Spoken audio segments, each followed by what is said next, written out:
because I'm about to sue Vitalik for wrecking me on the hex stake that just came out last weekend. Dude, that's honestly, I wonder if you could, if that would happen. Like, that's, uh,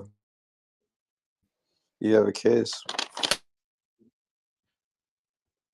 No. Yeah, like you could get a valid lawsuit for buying the top and selling the bottom. Like that would be stupid. You could just be doing that intentionally. Be like, I had no idea. And then he didn't YouTube tell. channel.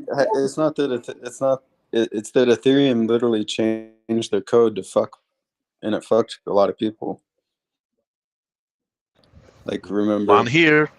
They can take a stance and say that it's for security reasons and be able to prove those types of things, even though it's not actually legitimate. Other people that run like the law and the litigation and regulations wouldn't be any wiser to think that there would be another way to be able to do those things other than the way that they say they had to do it. Right? You'd need Richard Hart and a bunch of other people putting money to be able to get lobbyists and actually train and teach those regulators and governors, senators, what these things are, and get them to do it. Otherwise, you're just a guy screaming in a dark room with nobody listening. Yeah, that makes sense. I think that Richard understands these type of canon things, and he needs to get the rest of us caught up with him and make some more millionaires, and he wouldn't have to work damn hard. And the collective of all of us together has amassed a large amount of intelligence in all different arrays of different things and all sorts of stuff. Some people are lawyers, some people are economic people, some people are advisors of companies and know all sorts of stuff. And we're just not quite there yet. And I think with Pulse Chain, that will help to get us all there for sure. Absolutely. 5 more years? Fuck, we're going to take the world over. Well, maybe not in the general absolute sense, but in the sense that they're going to be annoyed that we're here because they won't, won't die in a room in the dark shouting by ourselves. We'll be a whole community of people. If you look back at what happened on Jekyll Island with JP Morgan, and when they like all those 15 billionaires created a new monetary system, they were essentially people just shouting in a room on, but they created something so powerful that eventually they were forced to join in. I kind of think of that about the community that knows that they're like, they're all gonna be fucking rich. Like, there's only a couple 100,000 stakers and they've all 1000x or somewhere between 20 and 1000x, and it's just gonna keep getting worse or bigger. I mean, better. I tend to agree with that notion. I feel like I have a question. The Hex community is going to be kind of crypto 2.0.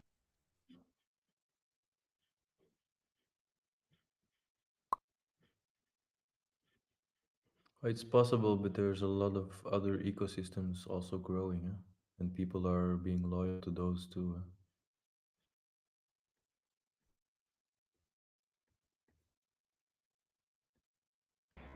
Yeah, and they true. should. Yeah, and they should.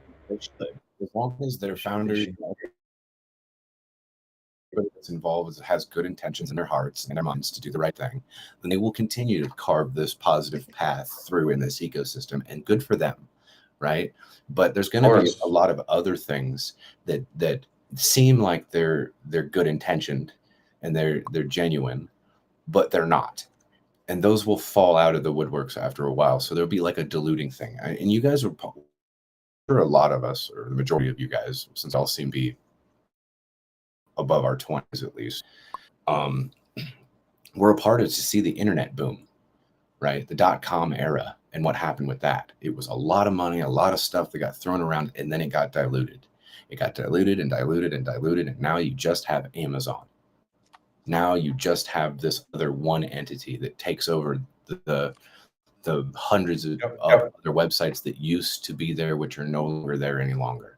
And crypto is going to go through this same phase. It's just about to start the boom of adoption. We haven't got there yet. But as these legacy finance entities come in and as governments start to actually take it seriously, because they haven't, and they are now, What do you it will mean? start. They have been working on the CBDCs or electronic money since the late 70s. I mean, They the EQs, the ECUs and all that. They haven't taken it just enough. They don't make sense. There are other countries that do have good regulation, right? But that doesn't fit. They don't have enough people. Not like the United States does. The United States adopts, the rest of the world will too.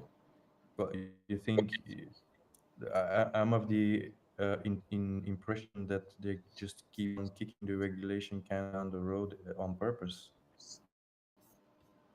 I think they already tried that. They tried that while they were trying to destroy it, and then they found out they couldn't destroy it. They're going to have to deal with it, and they better make it appropriate. And if they wanted to try to make regulations that didn't make sense, the legacy finance guys, the big entities with billions and trillions of dollars coming in here, are going to provide their hobby groups for cryptocurrency, for the advantage that they can take. And these are the things that are just starting to happen now. If you've been paying attention, then you'd see that the infrastructure of cryptocurrency has already been purchased by those entities. Yes, that's what I mean. Hex is going to be the Amazon of crypto.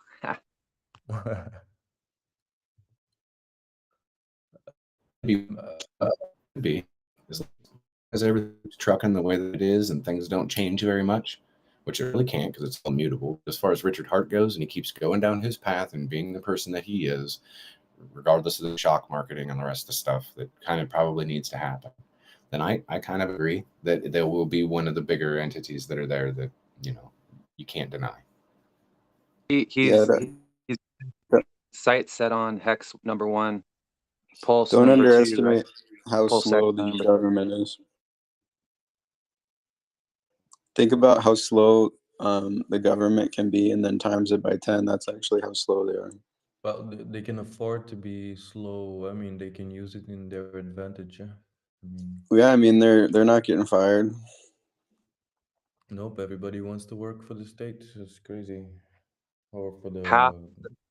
That's actually one of the biggest problems with our monetary system right now is that we have the people who are governing us don't exist inside the same system that suffers the consequences. So they create a recession by raising interest rates, and then they watch as the other half of the population loses their jobs, suffers inflation, etc. But like I heard Executioner said, it's happening now. The consolidation that happened in the dot-com bubble is also happening now, with FTX buying up Voyager and Celsius and whatever. I mean, if you follow the money on FTX, you'll see that the guy, the Bankman Fried Bankman dude, he's not acting on his own.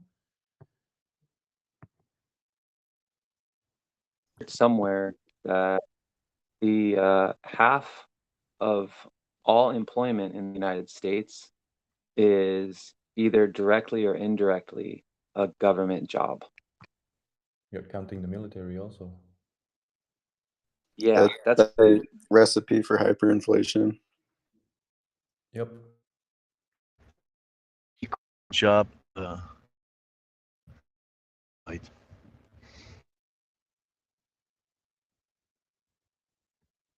And I've heard that,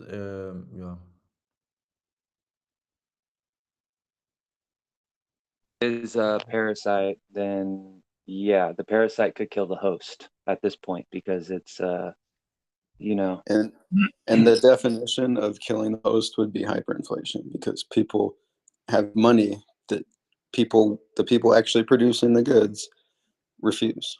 You're saying inflation goes viral?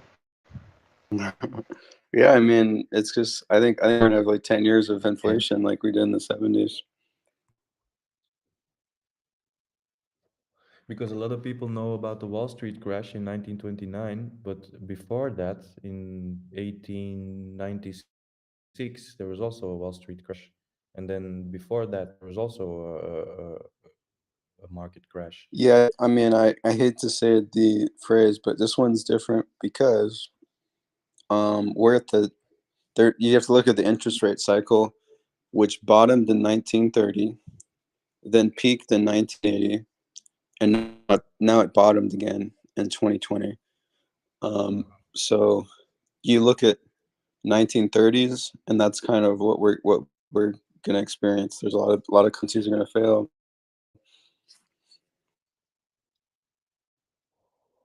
Well, they're gonna provide a soft landing, eh?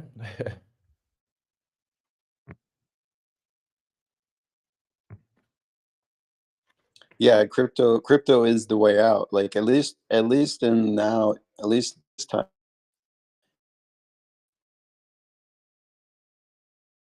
you have a way out. In the 30s, the way out was buying gold, and it was illegal to own gold, but they shut you in and made you burn down with the house.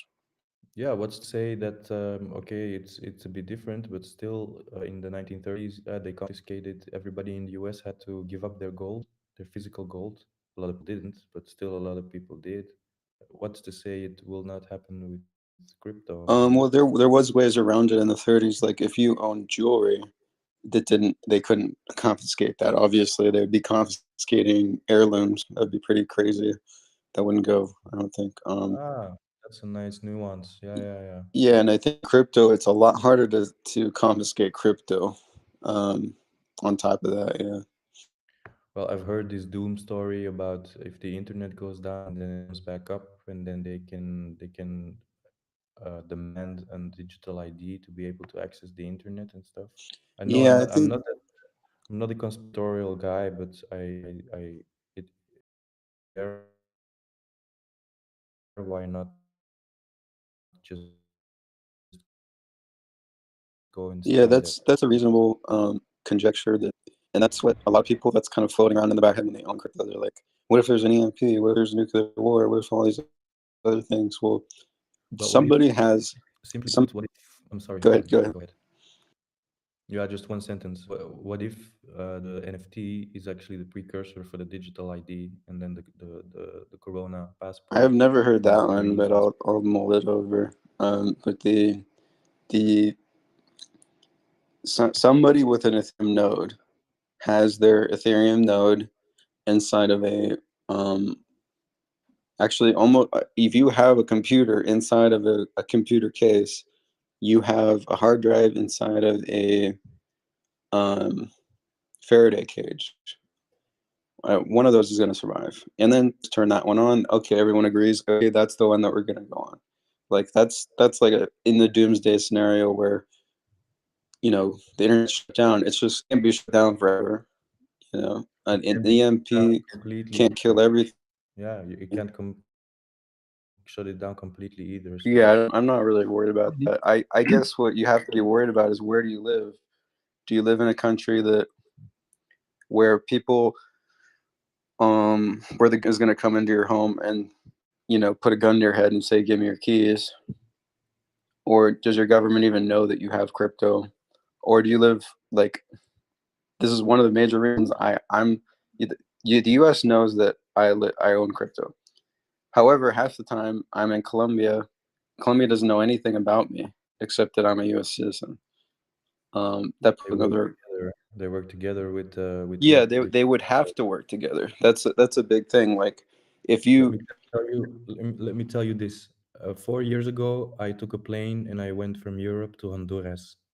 Right? I never set foot in the United States of America. yeah, Never. I didn't even intend to go there. I was just going to visit a friend in Honduras. I came from Europe. I took the plane, and apparently, I've never been across the pond. hmm, I was arrested in San Salvador. wow, They took my pictures. They took everything. I came into Honduras, and apparently there was an alert on my head from Interpol, what the fuck? right? I never set foot in America. I went to Honduras, and then Interpol came. I spoke with a lady from Interpol from America, and then Honduras would let me in the country, And what so I was could their come back home. basis? I had a blue alert on my head from Interpol. You have no idea where that came from. Yes, I do. But there was an investigation in my country, and I cooperated with the investigation, and I was completely found innocent. You know, nothing to do with what they were looking for. It was some terrorist bullshit. They were Are you full Swedish, 100% Swedish? no, I am 100% living. I am 100% born and raised in Belgium. Oh, I see. Okay. If I could I'm interrupt blue. for a minute. So apparently Jack Levin is coming out with a NFT HSI copycat. He's in Twitter Spaces right now. So you guys were talking about attack vectors like EMPs and shit, but this is a kind of a more direct attack vector that I don't know. I just wanted to announce that because it kind of pisses me off. Yeah, I mean, I don't. It doesn't really bother me. Like we're, I don't know. If all the people in crypto win, we still win too. As long as they're not red bulling people, I'm not putting my money there because I don't. It doesn't like. I don't have that tribal like. Oh, let's kill his project and kill him. But I don't think his So project's good. you're okay with Genie token then? You're all right with that? Never heard of it. I mean, 3 years ago, there were like how many coins? 2,000, 4,000? How many are there now? Yeah, I mean, I'm on team like human. I don't, but I think that Richard Hart's projects are the best projects. The thing about the Genie token, I've never met anybody that actually seen through the code, like the whole thing. So basically, it's like hex with also like a black box on top that does like trading for you. That makes like no sense. But you can see like the token they had, I think it was like 2 years old, the placeholder. And then they kind of pumped the price and then sacrificed it at a premium. So I think their sacrifice numbers is like $88 million, but I think the liquidity was like 20K. So they have like a lot of FUD and people calling it a scam because of that. But like, I'm not sure if Genie is just a placeholder token that old. Just like, yeah, it just If, seems very weird if you have the a way they did the token, sacrifice. if you have a token that nobody knows about, or sorry, that you think is going to wreck people, don't say the name of the token because people. Genie? Well, that's pretty known. I think most here I've know never. about it. And Richard also put that. Richard also did put that on his list of like banned things. Like that might not even be available to go to Pulse Chain for that whole thing because of that. And Robert Janetto, it's been exposed that he was already a part of a huge scam called Wall of Coin years ago. And He like invented Alex, Pulse. yeah, for those things. And he lied to the community. Like we have video of him doing like a speech where he claims that he is the CEO head of this Wall of Coins project. And he went and said it was all a lie. Like, bro, it's video of you saying it to a bunch of people in a room. Like, what the fuck? Right. So we even Alex got into it and started making Twitter posts about the whole thing too. So, and then when it comes to the Zen thing, like the underlying asset is not Hex. So I'm really not worried about whatever type of copying thing that this scammer Jack Levin, that is just a front end developer from 20 fucking years ago that doesn't know anything really about crypto, is going to do. It doesn't bother. I mean, I don't think so. It's not very interesting. It doesn't, like I said, it doesn't have an underlying asset like Hex. It doesn't have a founder like Hex. It doesn't have a community like Hexagons. You can't buy hexagons. I mean, you can't buy a community like the hexagons. But it is interesting to see how people buddy up to our communities just to use us if we want to be used. I was not used. Yeah, it's a shortcut for them. The Like, first. Sorry, go ahead. No, I was just saying it's a shortcut for them because it's easier. It's much easier. You sit down at a table before you launch thing. Which community can we penetrate? You pinpoint which one. You make a couple of attempts, and then it's just like you piggyback on all of Richard Hart's efforts to build a community. So great shortcut for people who want to scam. Yeah, day one when we first saw Jack Levin go on a Hexagon stream to just talk about, oh, I'm in the community and I'm going to buy Hex and start saying stuff about Richard Hart and that I'm a Hexagon and all this, right? Nomad Shanty was like, hey, that's kind of interesting. This Google guy's getting involved with stuff. So if he's a well-known person, that could be good for us, right? And the very first thing that he said, because he's not always the antagonist, but the very first thing he said is, I wonder what he's going to shill us. And then like 3 days later, when you go and look at Jack Levin's fucking Twitter account, he already started having websites posted. And I went and looked at it and sent it back to Nomad, and he was like, yep, I kind of saw that one coming. Wow. And I'm like, it's astonishing that you saw that one coming. And he's like, yeah, this is what happens. And I'm like, okay. So yeah. I mean, the project speaks for itself that it's just a bad project. It's hyperinflationary. Yeah, I don't like it. Well, who didn't went ahead and minted some free or put some free Zen claim stuff thing? I mean, unless somebody went and created a bot and spent tens of thousands of dollars in gas fees, they didn't really. He isn't really competing with us, except for that one person that could have spent that $10,000 that they spent on bots and fees. They could have spent it on Hex. But I think most people who got in Zen spent, they had one or two wallets and they got some, okay, they took $50 from the Hex community. I mean, that sucks, but it could be way worse. I think you guys are looking at it too micro. Like, okay, so he's copying HSI. So what would be the next logical step?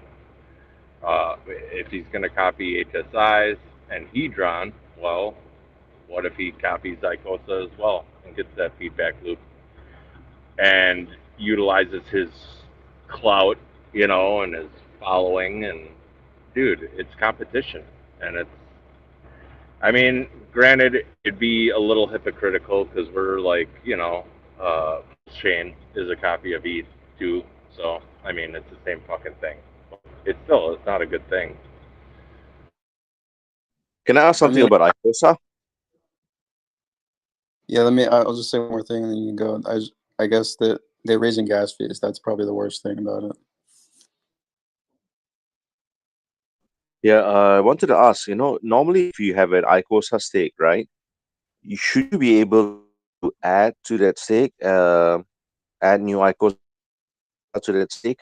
Because I couldn't seem to add today. It allow me to add. I don't know if it's my computer or something.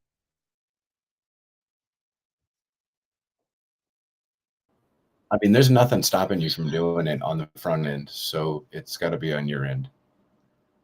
Try reloading the page. Try all the normal shit. Yeah, I'll try that a few times, so maybe I'll have to do that because I didn't see a button to add. It's like I could see my existing stake. I could see, but I could also see button is create Icosa stake. But there's nothing to. There should be a button called add Icosa stake. Is that right? If it says create Icosa stake, Ray, then you don't have one, or you're on the wrong wallet. because you need to create one. If it says Just like- create, it's not going to say add, because you need to have I one could first. see existing stake though. I could see the existing Icosa stake. So I don't know why it came out with a create. I think sometimes when you approve, like you go to approve, then like Executioner said, you have to refresh it for the approval to go through, and then for the stake to be available, staking option. Yeah, maybe I should just clear my cache and try again. Thanks, guys. Problem. Yeah. Also, some yesterday people were talking about maybe the cable from the USB cable from the hardware wallet is faulty. Also, that was a good tip. Thanks. Damn, these charts are looking amazing. Like just green all across the board, and we got Icosa almost 1 for 2.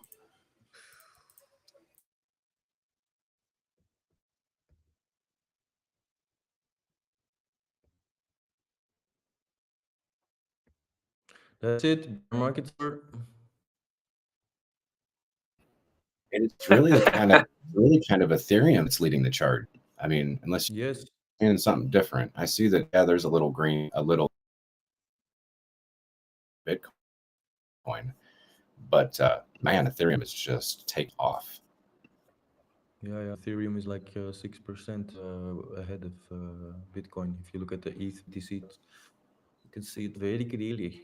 Yeah, this is exactly what we all expected to happen. It is a major bounce area.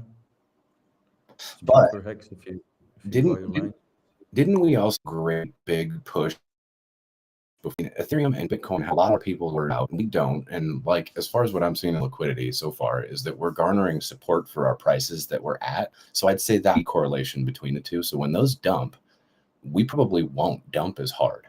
Usually assets like altcoins or, further into the deeper into the Ethereum system have that risk of, dropping 95%.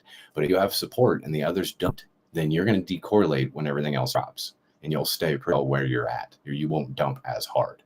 We'll dump 30, they'll dump 90, right?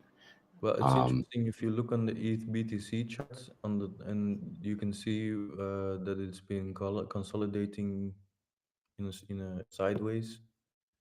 So it's been going sideways since like May of last year.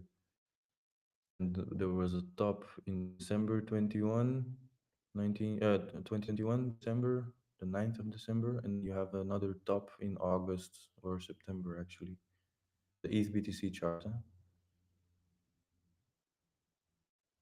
So maybe if ETH BTC reaches that top again, then maybe it's a time for reversal. I don't know. Just speculating.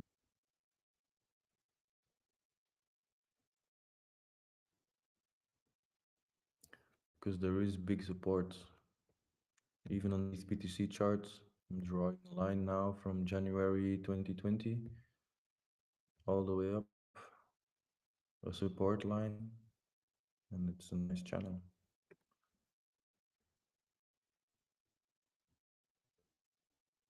Richard was right though, or is right. ETH is going to flip Bitcoin the next bull market, and this is kind of like a bit of some insight looking at ETH's bounce right now and how strong it is.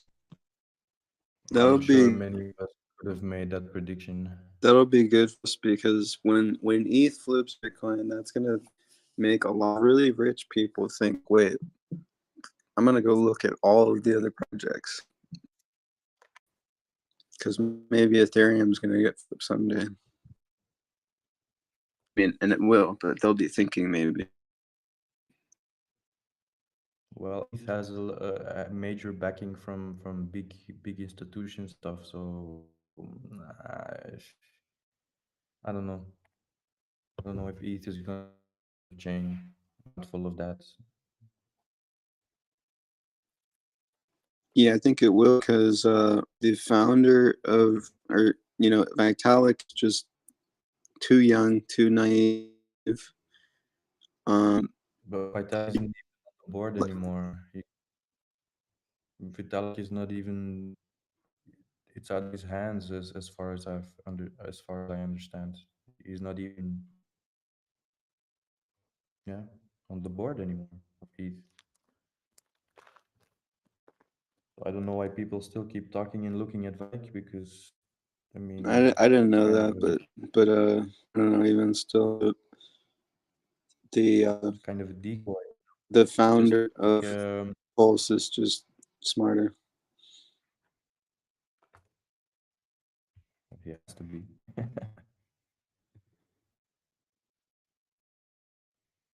I mean, I think that less like the next in 50 years from now, institutions are going to be weaker than they ever been in history. 50 years. You think they still exist? Yeah. Yeah, I'm sure there'll be institutions, but they'll. Yeah, I don't know.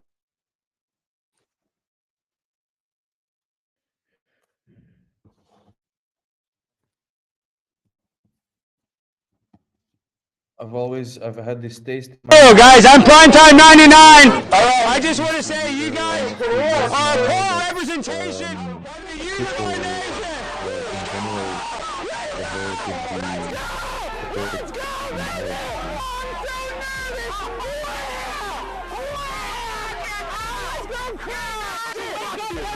Yeah, I think everything is in a transline decentralized, and I think in the countries it's decentralized. You'll decide what country you're a part of by, saying an oath or something, and then paying a fee or something, and then that country will, offer you services like, okay, here's, we'll provide you with protection or something, and then, here's your internet and stuff from the internet, space, and then, but I think maybe even geographically speaking, countries are going to be decentralized. Well, the thing is, in the past, everything was more decentralized, and the centralization has been happening for the last years, let's say, it's because of the centralization of power that people on the municipal level have to go after anything to the federal government to require a local government. Well, if you look like 600 years ago, we had kings. Like that's probably the epitome of centralization, is having one king, one family, running everything. And then That's assault, brother. not everything. I see what you're saying, and I understand. And a lot of social public services are in private hands. yeah, that's true. And then look 20,000 years ago, things could not be more centralized. Everyone would, you didn't like the tribe, you could just fucking leave. Yeah, like hunter-gatherer. Does it get any more decentralized than moving like a hunter-gatherer? Yeah, so I mean, maybe we're headed back there. That's our gene. That's where we evolved, is to be really. I mean, not like literally like hunter-gatherers, but like in the sense of your tribe. You choose your tribe exactly how you want to. Like you choose who you associate with. I'm not a coward. I'm a pimp on a blood-eating steak and shrimp. They didn't buy them. They didn't know. This is part of it. You don't even know any terms they've done. And also, that's why England got out of the European Union, because they had to ask permission to the federal European government, permission to do something with their own money. We got the police escort. Look, we're just running red lights. We don't give a shite. Look at it. We're going. Look at this running red light. Like I'm a cop. Like Richard says, and I agree with him, an amount of decentralization is optimal, but an amount of centralization is even, it's also optimal. Yeah, I mean, even like I totally agree, but the you know, it depends on like a tribe has a leader, you know. That doesn't mean that the whole world has one leader. That's a little bit extreme. Like that's like there's things that should be centralized, and there's things that shouldn't be.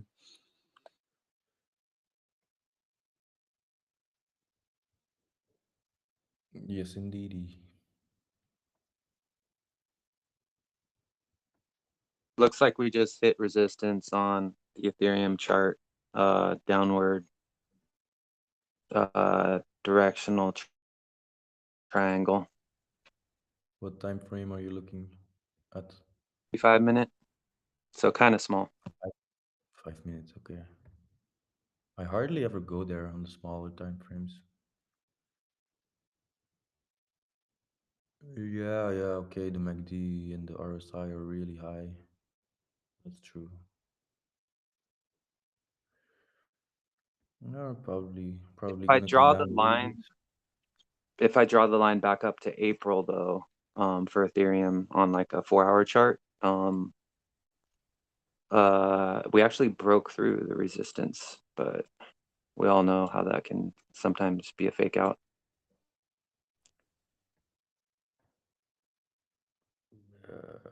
What, ETH 4-hour chart, April? Draw the line starting from April and then to those two peaks. Ah, the top, yeah, okay. Well, I'm not there yet because I have a line from the top of November 21 all the way down to April, as you said, Sunday, April 3rd, and then all the way down. If you take the line like that, then we still have some room. Yeah, that's the big level of resistance. We're not even close to that yet, but I'm just talking about if you start your line from April and then you hit the peak in August and September, we broke through that resistance line, at least temporarily. Yeah, just about. That's true. To see where the liquidity is right now being provided for Ethereum. Execution, are you still with us? Have you looked at that with ETH? Because you just kind of exclaimed how big of a run ETH is on right now, and yeah, you got me looking. No, I could though. I mean, like ETH USDC pair for the support for the stable. There's just so many pairs with Ethereum that it's just really tough to get your finger on that. Right. But I could take a gander. Well, if you look on the weekly chart, we have nice support on the 200 moving average. That's nice. Let's see here. Ethereum. What is the largest pair? And it's a nice W forming also. $195 million on the 0.3 and 186 million at the 0.05. Oh, that's not bad. I only have to look at two of them. That's not bad. It's got double the support on stables for Ethereum than it does through Bitcoin. 190 million Bitcoin, but yet almost 400 million or 380 million connected to USDC. That's neat. So then the next question is if ETH flips Bitcoin, for how long? Because that's also something discussed. People say it's going to flip Bitcoin, but not for long. Yeah, it's going to flip probably at the top of this bull market, this next bull market. This is my opinion. And then it probably isn't going to hold it, you know. Bitcoin will overtake 8 months ago, in our next bear. I was diagnosed with gender dysphoria while I was inpatient here in UW-Madison. I looked into the research and like talked to doctors, and through my but you know, that's my guess. Journey, I decided to explore medically transitioning, you know, because it's shown to decrease suicidal ideation, stuff like that. And since then, although I've had to deal with other issues such as transphobia I think and we've been sexual assault, overdue I've for a big healthy been bounce. more happier overall than I Yes. ever was before.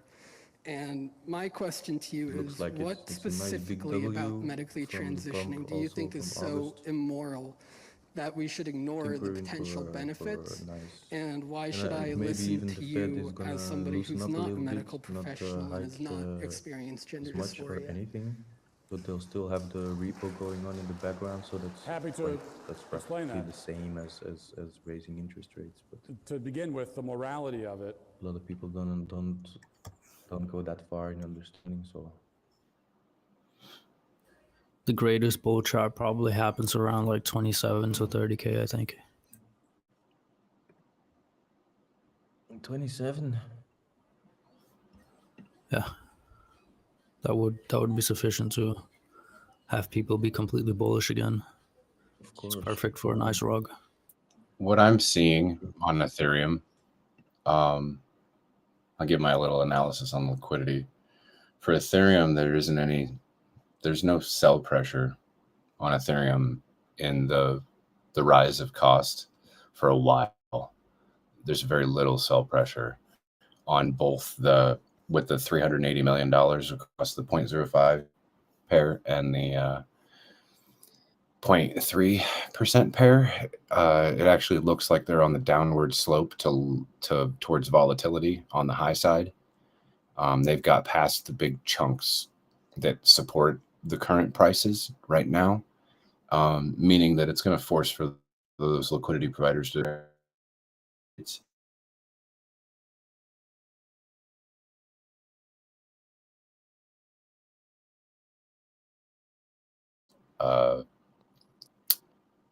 part where it's just now getting into the thickest part of its liquidity now. So it's on the low side of its volatility. So it's going to have, we're going to continue, as long as things keep ending the way that they are, then we're going to continue to see Ethereum and the altcoins we've been talking about just in our community, continuing to do their thing. And Bitcoin's got to get through this majority of the liquidity that they currently have, which is only about $30 million. And that's only in wrapped Bitcoin. So I can't really speak too much about Bitcoin exactly, but it looks like they're going to have an uphill battle, at least in the DeFi world. And Ethereum looks pretty good. Thanks, Executioner. Mm-hmm. Great. It's back to 2000. Do you agree, Executioner, that we have confirmed bottom? Oh, golly. I mean, local bottom. Yes. Yeah, for sure. Yep.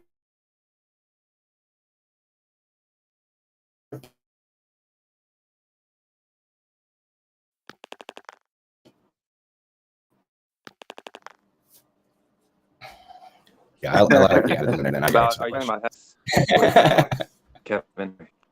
Yeah, Hex is the only chart I'd look at.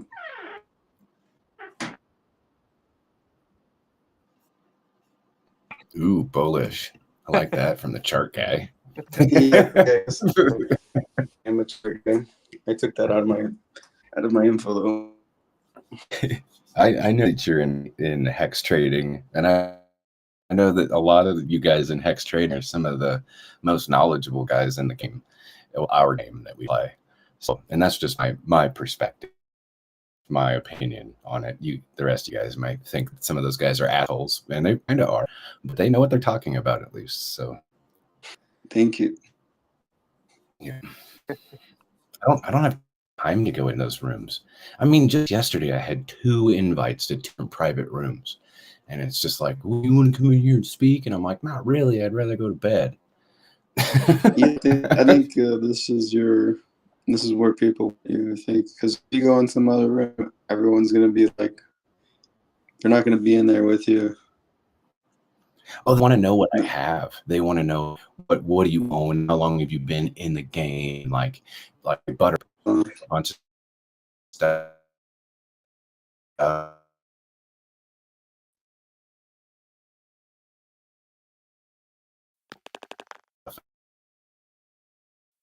and it's just Yeah, kind of like that's I'm not true. answering these The only way questions. Like that they deserve to get I'll tell gold you, nuggets if they didn't like us to yeah, chat and they listened for a long time. you kind of have to, or go to the YouTube channel and listen to a 5.5, 6 hour long. I think I was in the chat yesterday for 8 hours, and that YouTube stream was already going for an hour and a half before I even went in there.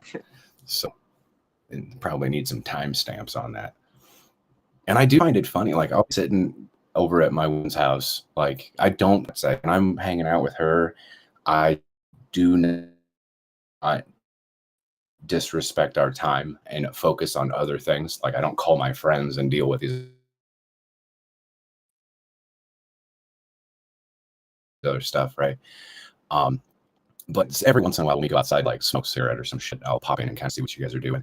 And it's kind of flattering that I noticed that there's like on those YouTube channel thing that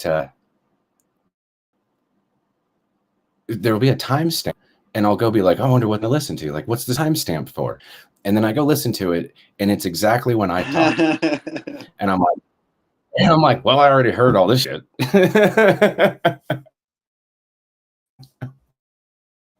So I mean, it is No way to flattering. stop listening. I just wish that I wish my woman was champion, right? She just kind of rolls her eyes. She's like, yeah, whatever. Well, you can use that timestamp to listen up until that point. Yeah, there you go. This is where you stop. Right before Executioner talks. But I've seen people be like, oh, I don't want to listen to this. I just want to listen to certain parts of it, right? It's like, well, what certain parts do you want to listen to? Right? And that's kind of the flattering part. And it's like, I don't come in here to be a YouTube person. I think all of you guys know that I will not be a YouTube person. But I don't know. It's kind of inevitable, right? Like somebody was like, not only do I get the opportunity because I have time to come in and listen to these chats, but there's people out there that work, they have jobs, they just don't have time for those things, and they need to be exposed to some of these conversations. So they do that. And that's great. That's really cool, in my opinion. Are there other chats that do those types of things like that? I don't even know because I don't really involve myself with those things, but maybe you guys do, and you get that, yeah, this is a normal thing, or verify not normal, right?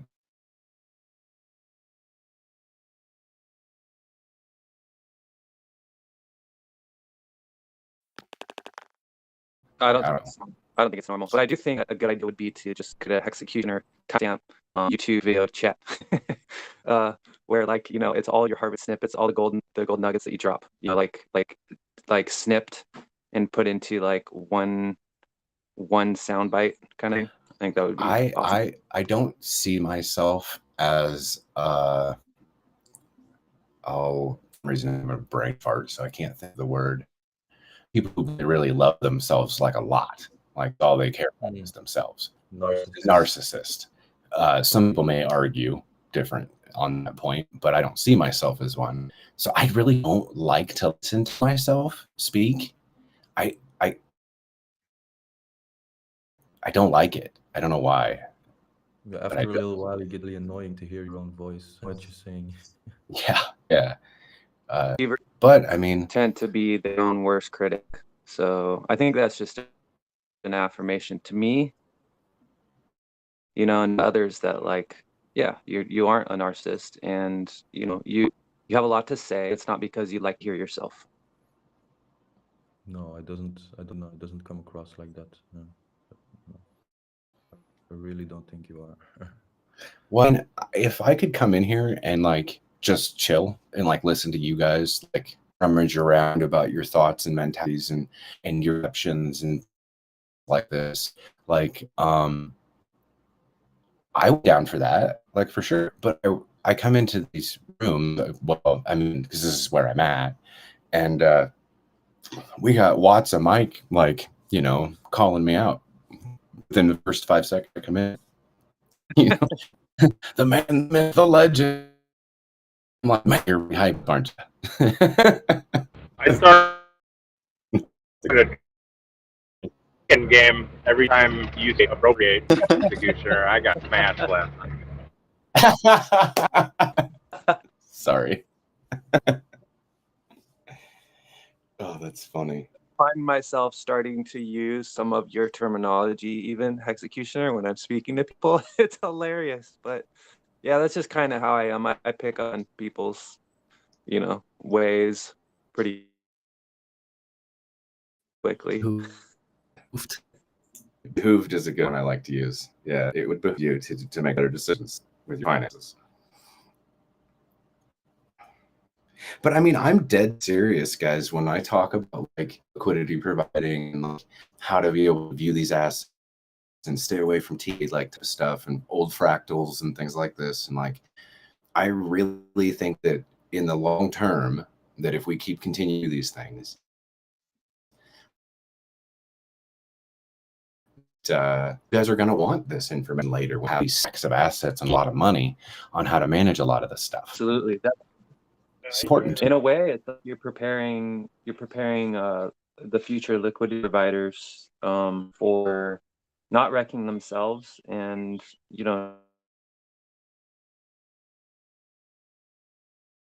not wrecking the price, doing what's better as a provider, or to make the ecosystem healthy, which Hex has proven that the liquidators know what they're doing, and now we have a second chance with John Icosa.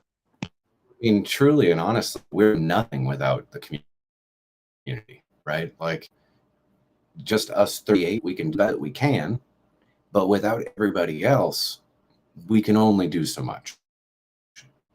It is to get our earths and our there, and we can do everything that we can and try to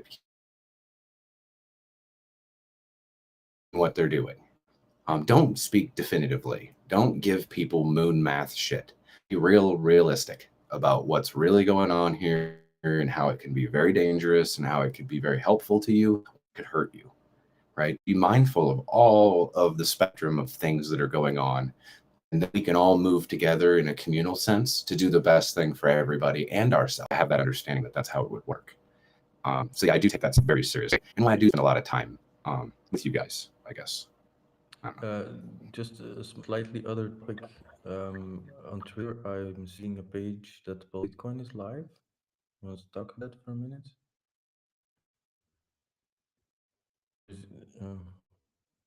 But I remember yesterday you were talking. You weren't really execution. You weren't really on board with the founder. But is Bitcoin supported kind of by the Hex community, because you'll be getting that with workflows and everything? I try to keep opinions out of these types of things. Oh no, I'm not asking for your opinion per se. No, I'm not asking about your opinion per se. I'm just wondering because I wasn't aware that PulseCoin was live already.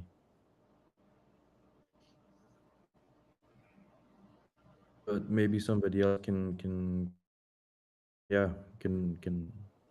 answer or knows anything about it, because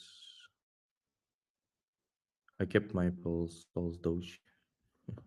Do they have a Telegram chat for like those that want to get more information in that particular chat, as opposed to a totally different speculative asset with a whole different community that not may or may not? Yeah, if you go to pulsebitcoin.com, you have links to Telegram and Twitter. Well, there you go. That's probably the best place to get your information, wouldn't you think? Yeah. You're right. Checking it out. Go straight to the horse's mouth and put him straight in the teeth and see what he says. Right.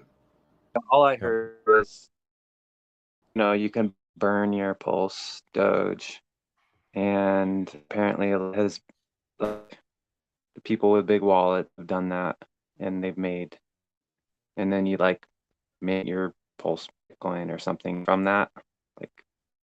Yeah, I don't know too much about it. Well, the thing that I heard yesterday was that Gunther, the largest holder of PLSD, who's had a lot of liquidity problems with being able to figure out the situation he put himself in, that they've now appropriated these new things, which now he's making somewhere around $75,000 to $80,000 a month.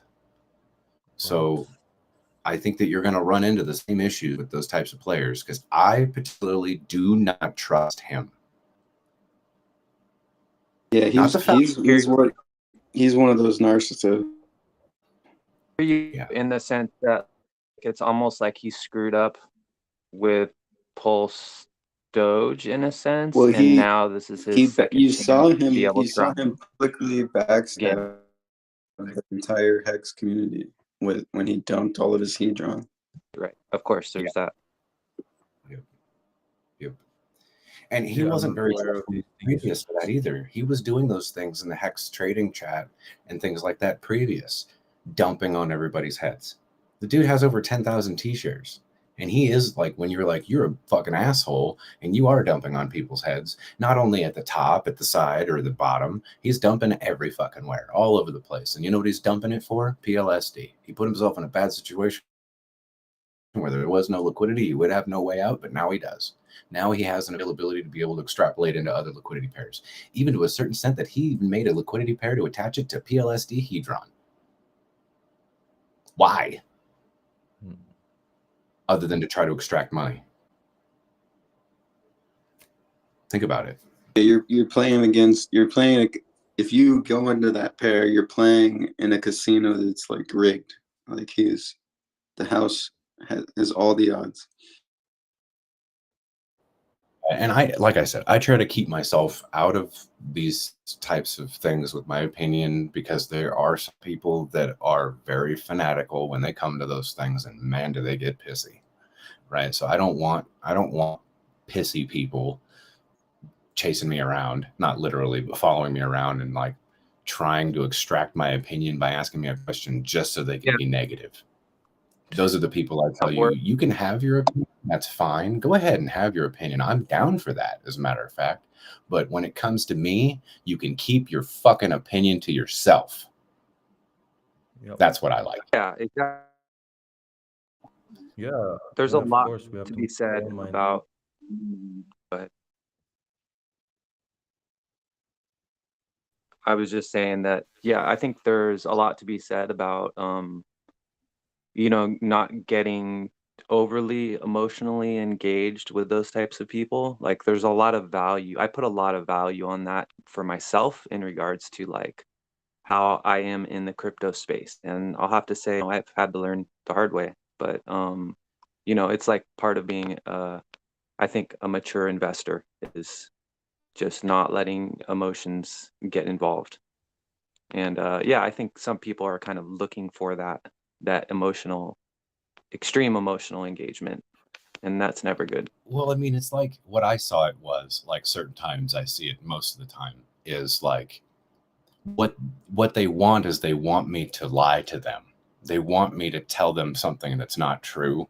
Like, oh, yeah, that's great. I'm totally going to get invested in those things, so that everyone else can hear that I'm going to get invested in those things. And then they're going to see it as a positive thing.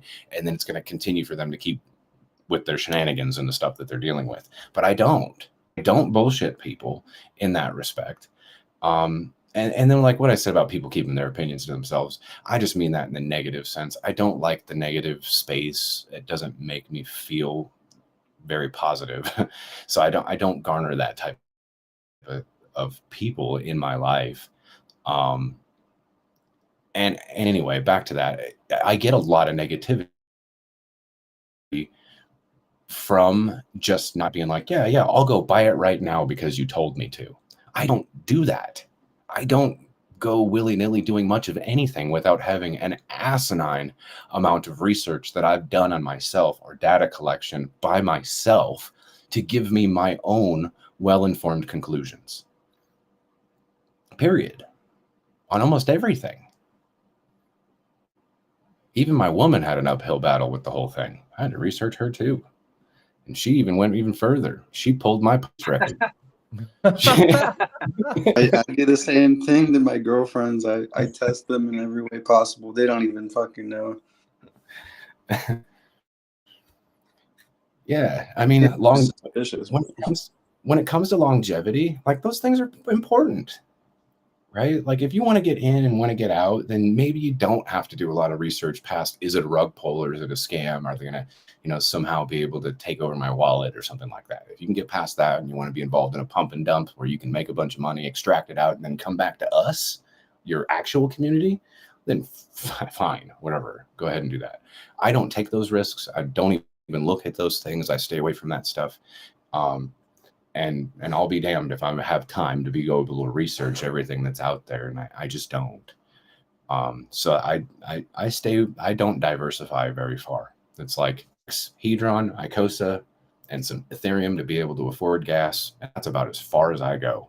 That's it. Sorry to say, guys. That Yeah, I'm with you. I'm the same. I don't have No, but time. it's true.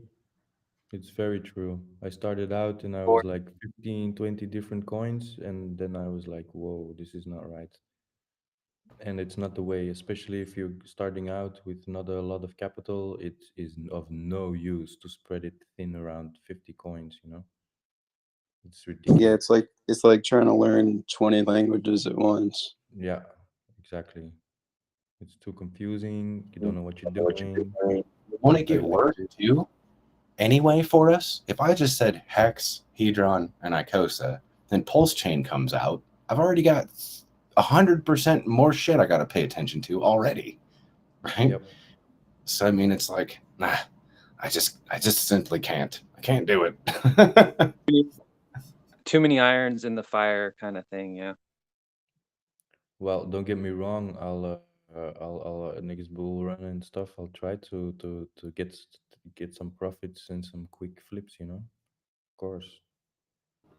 I'll also say this for those of you that are participating in those other assets, no ill will towards any of you guys, and I hope that like PLSD and those other things that are out there, that they are a smashing fucking success. I honestly, absolutely, truly do for you guys that do get involved with those things. Can I definitively say that there's any chance of those things? Absolutely not. Just like I wouldn't with my own assets that I am involved with, right? Maybe they have a guy that's really good with that type of stuff, and it would be good for them to have that type of person, but maybe they do, maybe they don't. But at least in these types of things, we do have people that are very knowledgeable, that understand stuff and can come in here and talk. And I'm not just talking about just me, because I know a lot of you guys that are just as knowledgeable as I am. You just don't speak up, which is fine. I'll do the talking for you if that's the case, right? So a lot of guys are like, I'm like, why don't you speak up? And they're like, I'm just not as articulate as you. And I'm like, ah, shucks, you know, like, I guess, whatever, I'll go do it. Well, it's a whole different skill, talking, and you're basically doing public speaking, and it takes a lot of patience, a lot of listening skills, a lot of being, I don't know, nuance, like understanding nuance of what you're saying, self-awareness. I don't know. I think I don't do a whole lot of public speaking, I guess, like to mass amounts of people, not like I do here. But I guess I can kind of accredit my availability to speak the way that I do to my ex-professional career, where like the majority of the people that I would have meetings with and talk to they're not speculative millionaires. They are real millionaires, and they don't want to listen to a bunch of bullshit. They want everything cut and dry, and they want to be able to trust you, right? They're already thinking before they get into their helicopter that they're going to have to go to their next business that they own, and they're worried that they're going to get fed full of a bunch of bullshit. So if they own 7 different companies, and in 2 days they got a helicopter around from place to place to place, at least one of their 7 companies, they know they don't have to worry about when they come, and they know that I'm the one that's in control of a lot of the stuff that's going on there. And I'm just going to tell them like it is. Like, I think that you could do better. Like, how many business owner millionaires hear somebody that is technically their underling say something like that to them? Not very many, because they're afraid they're going to lose their job. I'm just simply not. Right? Like, I don't give a shit. I'll leave this place and go somewhere else, and I'll be beneficial for them. And then they're like, no, please. This is the only place I'm confident about. Oh, okay. Well, that's good to know. I'll just keep trucking and keep doing these things. And I've learned from that, right? Like, being very honest with it, right? Like, should I have said that? And they're like, yes, you should have. Okay, good. I was worried I was going to lose my job. You know what I mean? And then like years later, it's like, I know I'm not losing my job. right? And this is what they expect. This is what they want to hear. And it's not what they actually want to hear because it's all fluff. It's what they want to hear because it's real, it's raw. Like they know that they have inefficiencies in their availability to produce more stuff and more money and bring people in and get hype and all these other types of things that you can do. And a lot of it has base root structures to education. Just make sure that people, even the ones that think they know what they're doing, bring them new stuff so they can keep their minds fed and they never get dull. The knives never get dull. The knives are constantly being sharpened, right? And that is just something that I like to present. And I don't really work for people who are like omniscient, like they can never be wrong ever. No, sir, I don't think so. Like you are literally shooting yourself in the foot to your own success by behaving that way. The thing you have to be careful about, and I agree with you on all of those points, Executioner. I in particular have this one person I'm dealing with who always says that he doesn't know what he's doing, right? And so he like disarms people by saying that, even though he's like a huge landowner and he's got a lot of sway because of his finances. But yet then he says that, but then he lets people tell him their ideas and how things should be run differently, doesn't take that into account, and then basically his decisions speak otherwise. So that's the part that I'm just saying that I think people need to be aware of in regards to like business dealings and stuff and people, and are watch out for those characters who their walk is different than their talk. And that's a big part of like not the precedent, but like the foundation that I'll either listen to you or I won't listen to you, depending on, how you've proven yourself through your actions. Actions speak louder than words. So yeah, I just needed to add that. Hopefully it helped. I'd have to agree. Here. That's good. That's a good point for sure. And even I've dulled my own knife in putting myself forward so much to try to be so helpful and garner the success rate and availability for all the people around me. For some reason, like I see someone beat themselves up over making a mistake, and it's just like, you can't do that. First of all, you're beating yourself up for a half hour, and you could have had like way more production value than just sitting here and beating yourself down. It does show that you care, and that's the start, right? Knowing that, then you can find so much more potential in almost everybody. And like you said, you are your own worst enemy, right? And almost everybody falls into that fold of thinking that they can't do things, right? And I like to be like, say that again, I dare you, right? As soon as someone says I can't say something, right? And have you ever like been real serious with somebody and then flex at them and watch them flinch? Maybe some of you guys haven't, but I mean, it's almost like doing that, right? Like, tell me that you can't do something again. And they're like, what? Like, tell me that again. Like, I'll beat the fuck out of you. You say that shit again. I dare you. That's how I am with my kids.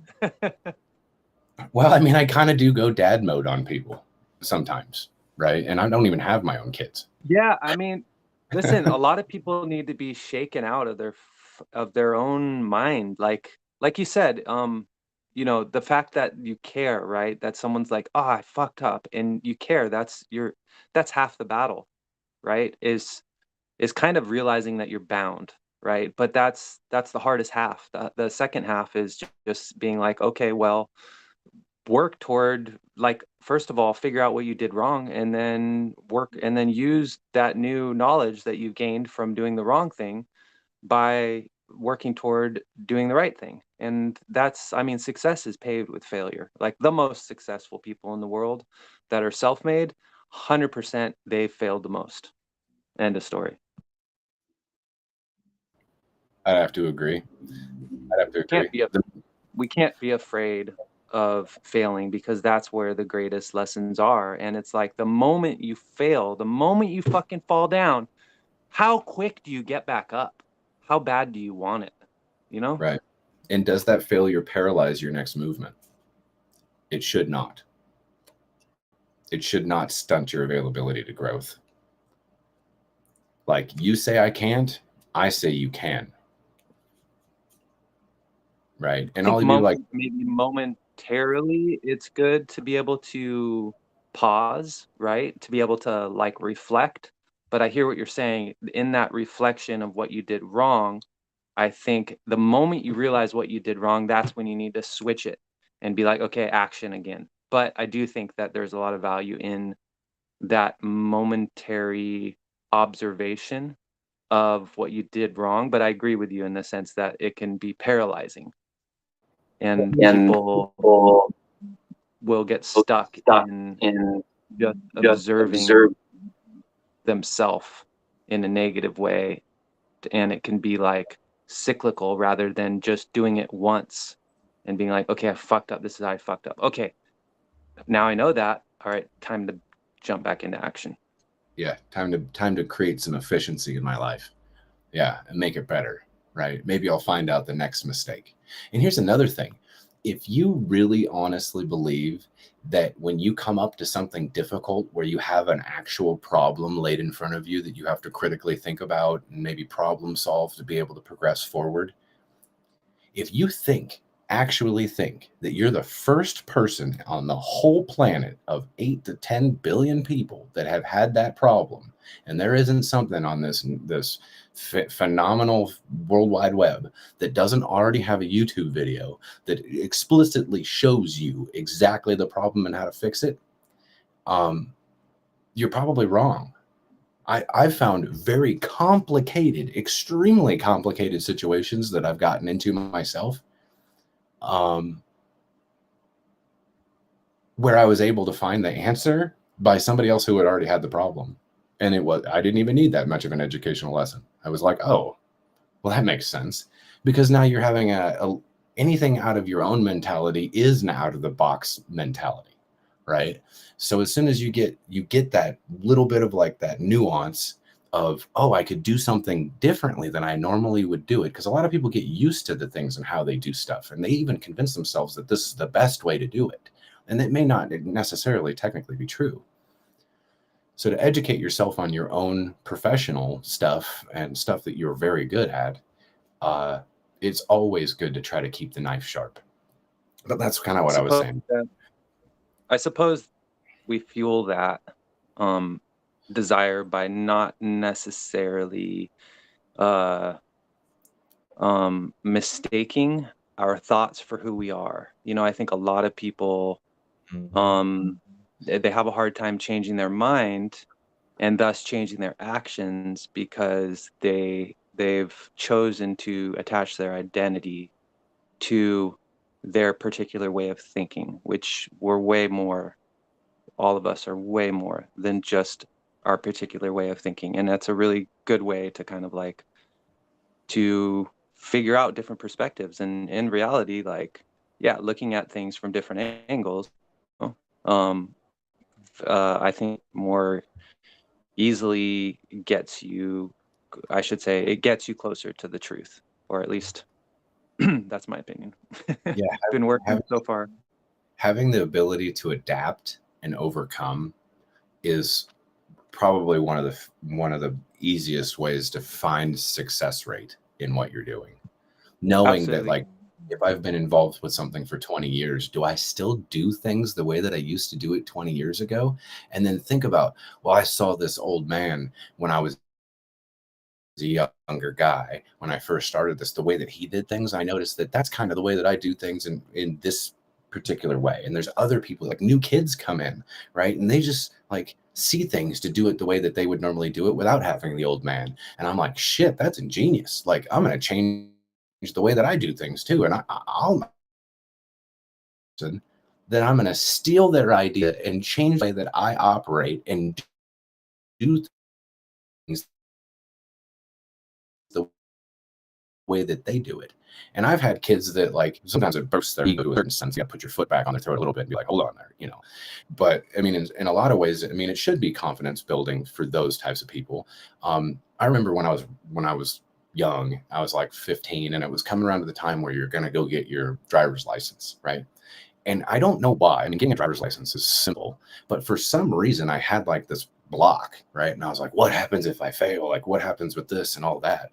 And then like one of the kids down the street that I thought I was superior to, he went and got his driver's license, no problem. And as soon as I saw that this other person that I thought that I was better than went and got their driver's license, I was like, oh shit, this is going to be easy. And I went in there and just smashed it. Right. And sometimes even seeing some things like this, which I don't suggest that you should consider yourself to be superior over anybody, but I think all of us kind of do it in a certain way. Right. And I don't want to call anybody dumb or retarded. I think competition is absolutely healthy. Yeah. Somebody can have more experience with something. It doesn't make the other person stupid, you know. Absolutely. Absolutely. And what Rich was saying, I completely agree. Where the mind plays a trick on itself, you know, by dividing itself into the observer and the observed, so the subject and object. And it's really important to recognize that we experience thoughts and feelings, but we are not them. And so many people still, I even do it too, you know. The closer you come to your subconscious, the more you realize that you're still identifying with the thoughts and the feelings that you have. We even say it in our language, you know, I am angry, I am sad. No, no, no. We are feeling sadness, we are experiencing anger, but we are not that, you know. That like a psychology 101. Like anytime my woman comes over to me and she's like, you make me mad. And I'm like, no, I didn't. You just did. You make it yourself. Yeah, exactly. Stop it. It's emotional blackmail. 100%. We have to be responsible 100% for our emotions, because there's actually a lot of freedom in that, knowing that like unless we're bound and chained, and even then we still have freedom in our mind, right? Like these people like Nelson Mandela, you know, like look what he achieved in his own freedom in his own mind, right? It depends on which timeline that you're from. Mandela effect. In my world, Mandela died as a POW. And in some of you guys, he lived to be an old man and didn't die until he was an old man. But in my perspective, he didn't survive. So I think I come from a different timeline. There's many things that I know. Mandela effect. That's funny that we're talking about this, because the Mandela effect actually, some of the theories are that it was created because of the Hadron Collider, and that the timeline, the time-space fabric continuum was broken. Have you heard that? Yeah. Well, in my perspective, like all electrons, every single electron in our relative reality of universe has a weight, right? They're all the exact same weight.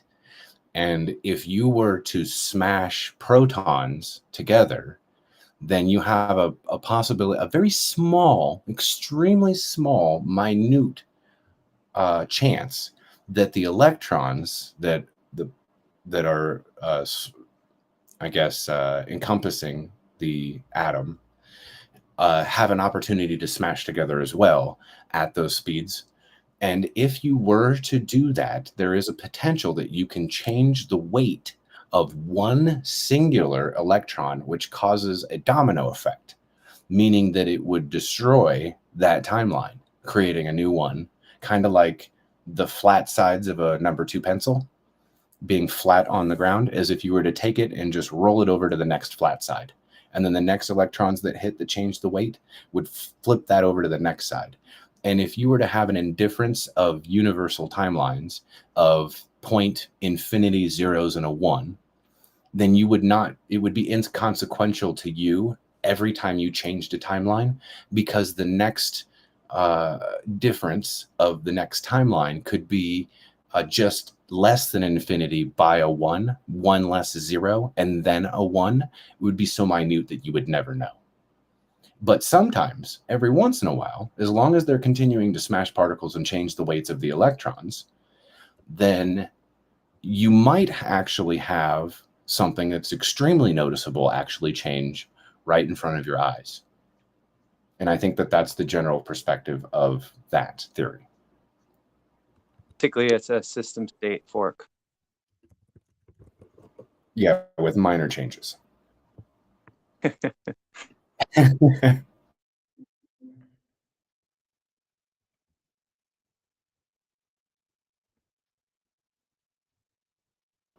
And man, do I realize that I'm all sorts of useless as fuck information, aren't I? Jesus Christ.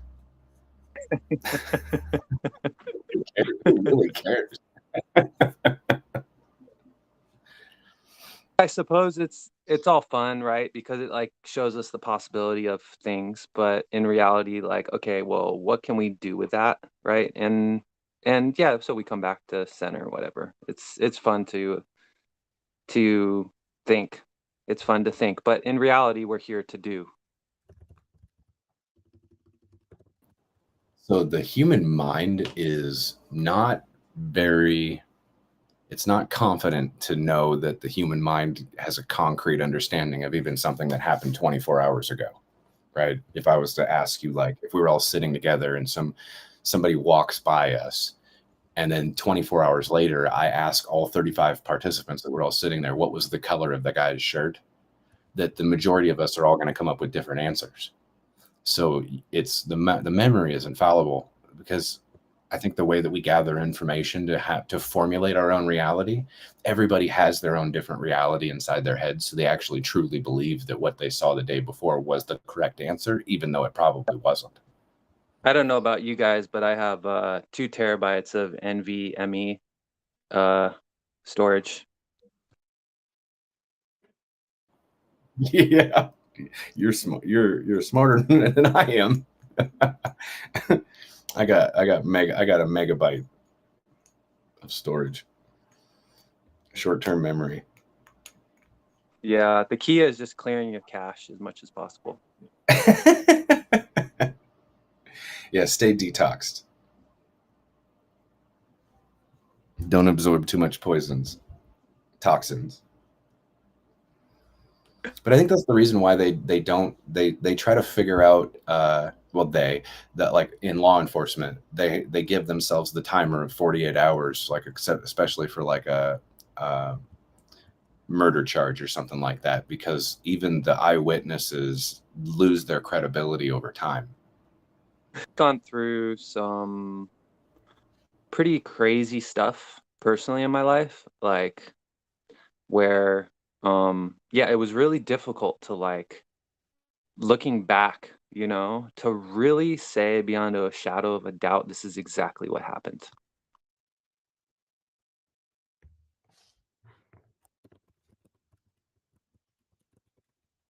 I think that, like, psychologically, when we have a lot of endorphins going through our system, I don't think our memory serves us quite correctly.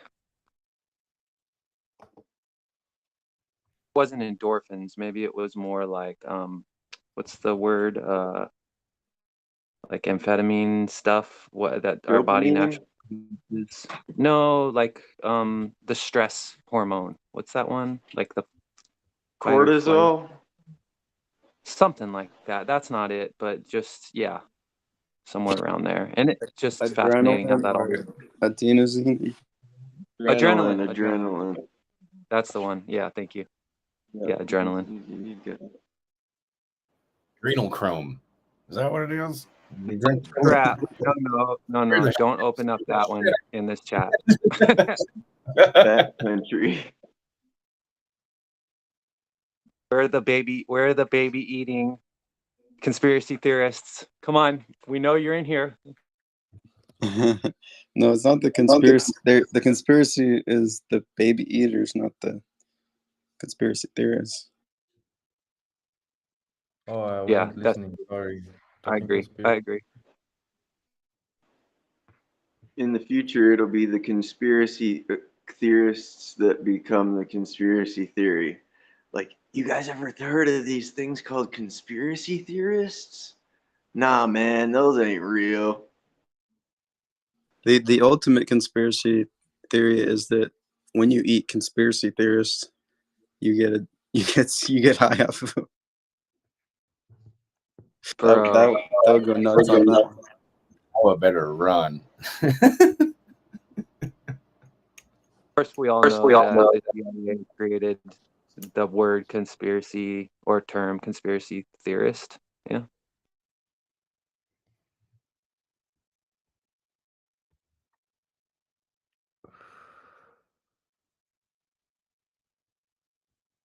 Controlling the narrative, you know? It's like Yeah, like some it frames it as like a purely intellectual endeavor as opposed to attaching any sort of like actual experiential, aspect to it. It's like, oh, just, those theorists, as opposed to like, I don't know, right. conspiracy Consp- experience source. or Because they could conspiracy. have been a part of it. Yeah, I mean, in reality, it But could be usually called that's not the case, conspiring. right? So Yeah, it could be in reality like conspiring to control you. Like people are working together behind the scenes to make it to where it's not a fair game. But that's too many words for people.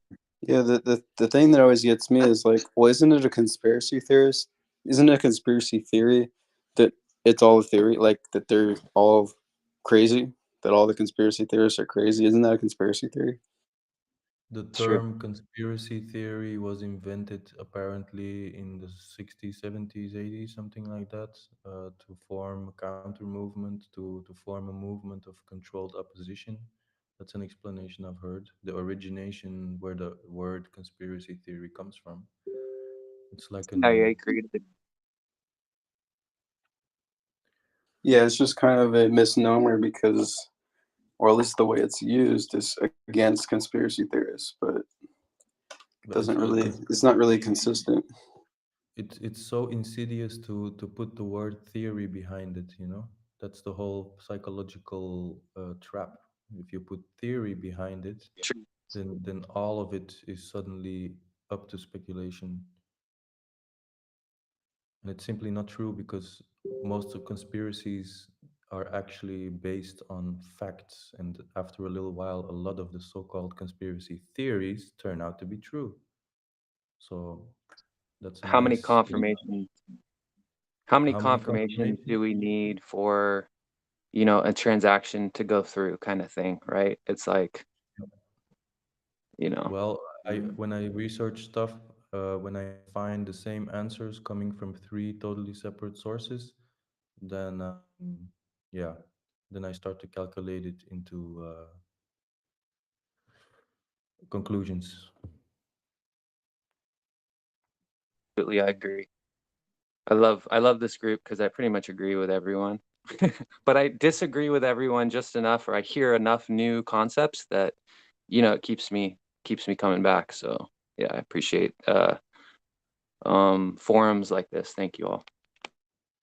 We need the sharpness of everyone's mind. Uh, so thank you for being here. Also, I really love the picture of the cow. It's yours. Yeah, those are Good. mine. I bred them. I've been performing my breeding program for about 10 years and have improved the genetics. So yeah, they're like my family. They feed the local community too. I've had people here that have been feeding for over 10 years and helped fertility too for like people that had problems with getting pregnant. And yeah, it's when done correctly, it's the most nourishing food. It's the original superfood. And just to say one last thing is that anything that you farm incorrectly can become poison, and that's basically what has happened to milk these days. Yeah, I agree. That's why when I find horse milk, I don't hesitate to buy a little bit because Horse milk. horses are very sensitive and they cannot be just pumped full with medication and stuff like that and hormones. Goats, sheep, and horses are very sensitive to that. So Have to be treated kindly in order for them to let their milk down. Is that the idea? I don't know. I don't know how horses get milked, but I know that their physical condition is very sensitive to hormones and antibiotics and growth hormones and stuff like that. So that was my next question, Rich. With your cows, have you been pressured into using bovine growth hormone? For me, it's my whole approach is different. It's quality versus quality over quantity. And so because of that, I don't feel the pressure to need to do that. That's Because of amazing. course, quality is the most important thing to me, and people are willing to pay that. People are, the product market fit is that people are realizing how important it is to stay as healthy as possible, and that they want the highest quality food. And I'm in an area that's pretty affluent, so people, have the money to be able to buy the very best food. And yeah, I've never used antibiotics, and my cows are grain free, and also only milked once a day. And they are A2 genetics, which is the old world genetics prior to feedlot farming of cows, where a Yeah. milk protein was changed, it mutated, and that's called the A1 milk protein. And most people that have milk allergies are actually allergic to that protein, and they're also allergic to the fact that their milk is dead and it doesn't have enzymes. So it can be both. But yeah, I mean, my ultimate goal is I even supplement my cows spirulina, which is pretty fascinating, and it makes the milk extra Wow. nutritious. Amazing. Yeah. I love spirulina. It's really nice. If you ever, for everyone, if there's ever a situation where you don't have food or the possibility to buy fresh food, if you have a stock of spirulina and chlorella, it's the freshwater algae and saltwater algae. You can survive off of that for a little while, just But from the green powder. are you is there any threat of you losing your cows because isn't it illegal in a lot of places to have raw milk? I know it's like terrible. Yeah, the way I do it is I have a herd share program. So legally, people own a share in the herd, and then technically, I'm the adjuster, and I board their cows, and I distribute the portion of harvest that they're allotted, that one share or half a share or multiple shares get in the herd share program. But I am about to we're going to be pivoting, or not pivoting, but expanding into a roadside highway side stand that will be protected by PMA, so that way I can do retail sales. Because right now it's kind of like a CSA, and that's what makes the herd share system valid, because it's like regular pickups. It's not like you can just go into a store and there's no retail sales. But in regards to the PMA, I want to be able to do all the value added products, so people can come into the store and buy whatever they want whenever they want, but they have to join the PMA, which will literally just be like an iPad where they can sign something and take a penny from one bowl and put it to the next. So there's some sort of an exchange. And yeah, that's like our private membership associations are amazing in regards to how to preserve the rights between a farmer and a consumer. Wow, awesome. Yeah, that's awesome. But why would you choose for a side road, a side of the road place? I mean, it was for selling or for Because putting cows? the island that I'm on is there's one highway that goes around the whole thing, so it's just really accessible, and to everyone, and everyone lives busy lives, but yeah, it's valuable retail frontage in that sense. So you're letting the cows graze on the side of the road. Is that it? That sounds horrible, but I mean, the pastures are actually next to the highway, yes, but it's not like a typical highway. You know, there's like 30,000 people that Yeah, I live on. understand. It makes a lot of sense to do it in that place specifically. But Yeah, but the on idea the is to road. have this building, this PMA, where you're going into this creamery, and it's almost like you're transported to like Europe somewhere, where you're like, wow, this is a creamery. And there's a window. There's windows at the backside where you can see the whole pasture. Your mic went out. Right there. So, you know, and I want there to be interpretive display. There's a lot of communication, just like crypto that we're in. Hey, Rich, your mic cut out. And are you guys hearing music? Really softly, real soft music all of a sudden? Yes. That's weird. That's fucking crazy. Like we had a crossing of lines somehow. Fucking FBI, bro. That's Conspiracy confirmed. I'm not one to go down that route, but for something in the back of my head, I was like, I wonder how the hell that happens. Somebody did that. Well, maybe I missed it. I missed it. What happened? You cut out, Your mic. and then there was music that was playing like really softly over top of you on the same frequency that you're on. Is Photon's mic is on? Is it Photon? I got a phone call, and I'm on my cell phone, so maybe you guys heard my ringtone, which I upload my own ringtones. That's probably. Yeah, it was like some lady singing. Yeah, sorry about that. Sounded like 40s music or some shit. No, it's actually some friends of mine, their music, but it's yeah, it's like kind of like reggae. Oof. Yeah, sorry about that. I just appreciate you guys all kind of giving your opinion on it, and you know, it's like it's bigger than me now. Like at this point, it's If I was closer, I would order some milk because I'd really love to drink some. Thanks, man. Yeah, I mean, I have some big ideas. Like if Hedron hits a penny, oh, let me tell you, I'm gonna change the whole farming network on this island in a large way.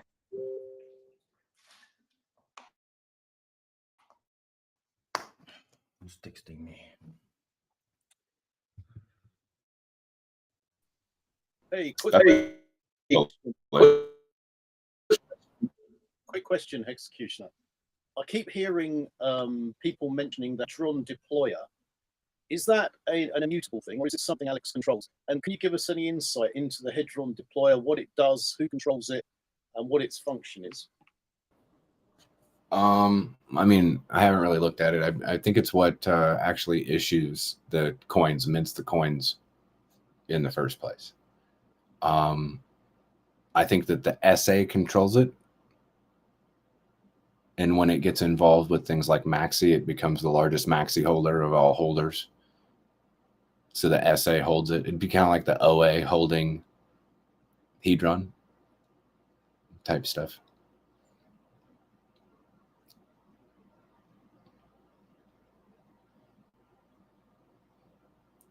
So yeah, that would be the contract, I believe, that mints the coins when you like mint from your contract, from your stake.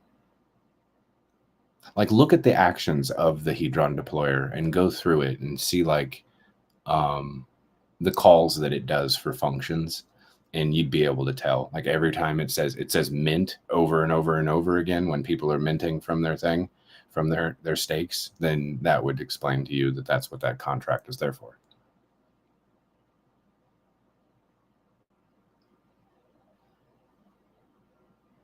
Just wondered if it's a controlled entity or whether it's part of the immutability of the system. I mean, like, as far as I know, Alex has no control over anything. As far as I know, Alex doesn't even have any Hedron or Hex or Icosa because he hasn't said it He doesn't speak anything definitively, doesn't say anything about any of that stuff. Probably for really good reason.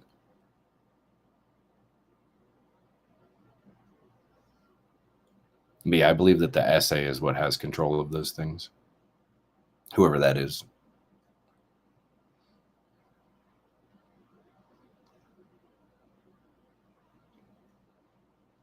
So if it decides to get involved with other stuff, it'll use that. Like it'll hold assets in that same contract, the same wallet. Did you just say whoever that is? Yes, I did. We all are the SA. We're all the SA, though. Only in a certain only in a certain yes. That's not in the Icosa. We're talking Hedron, not Icosa.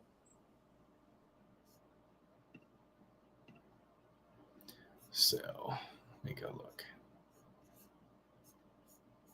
The SA is the SA, though. It's they're tied. Yeah, so we're all the SA in Icosa, but there's a separate SA in Hedron, which is the Hedron. I was talking about the Hedron deployer. So Icosa is a different animal.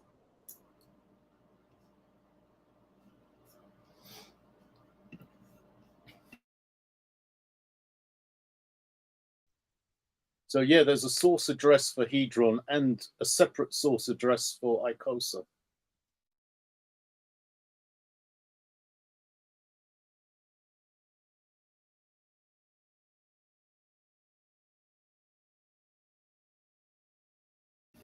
Is it me or is Etherscan acting really weird lately?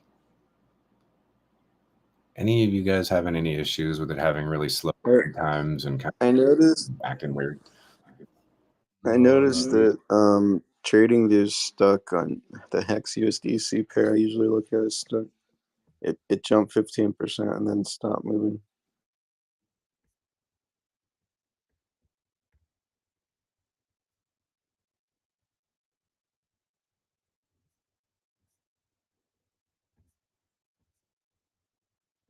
Well, there is some fuckery going on with the internet lines in the sea, apparently. But that's Europe, so. And also, I was apparently some of the mods, the admins in Hedron and Icosa did some digging into Etherscan last night. And if you go, I haven't done this myself, but if you go look at your Wattses through Etherscan, that there's now new appropriated information there. Like all brand new stats that even tell you like the rarity of your Wattses. And hold on, am I saying that right, or was it HSIs? Ah, Jeebus. Let me go look. No, it is. I see it on WhatsApp. Rarity rank top 30%. Yeah, and your HSIs. They have all sorts of Hedron minted and the rarity of it, days staked and the rarity of it, days served and the rarity, Hedron mintable and the rarity, Hedron launch bonus and the rarity, T shares and the rarity, hex stakes, hex amount staked and the rarity, and the hex start, I don't know what that is, and the rarity of that. It has a bunch of information that's allocated to it now. And I believe that the admins were like wondering if Alex hadn't finished a subgraph to maybe the front end in which he's working on. And that's why it's now appropriating this new information. And they're kind of digging in on it. And even like we're not getting any answers, obviously. But I did notice that they were questioning that last night, which we still haven't gotten any answers on it. I think that us mods are kind of done bothering Alec now because we know he's doing so much stuff.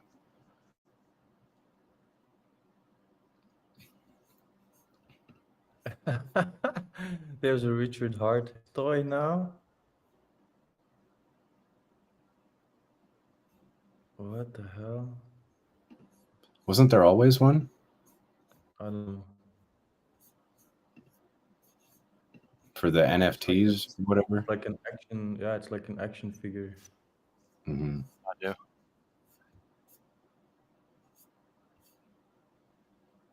Well, I don't know if it's real or if it's just computer generated. It looks computer generated, doesn't look real.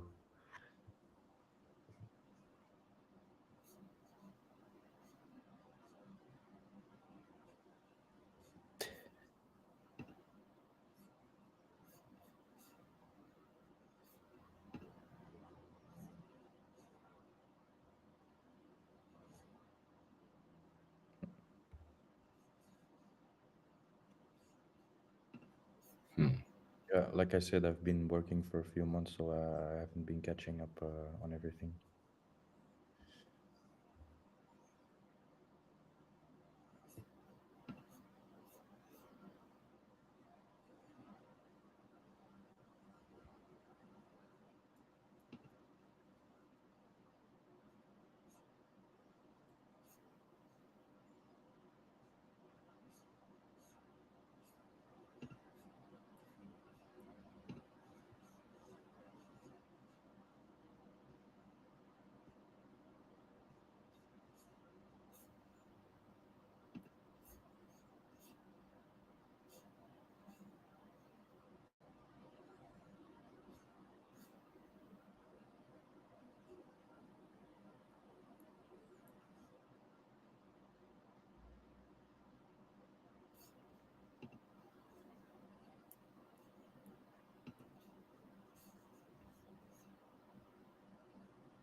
Are you talking about the X Toys NFTs? Those are supposedly. Ty said that he was going to come out with real toys that, here I'm going to use the word get appropriated to whatever NFT you buy. So we told everybody. Thank you for using correct nomenclature, sir. Otherwise, we were all damn confused.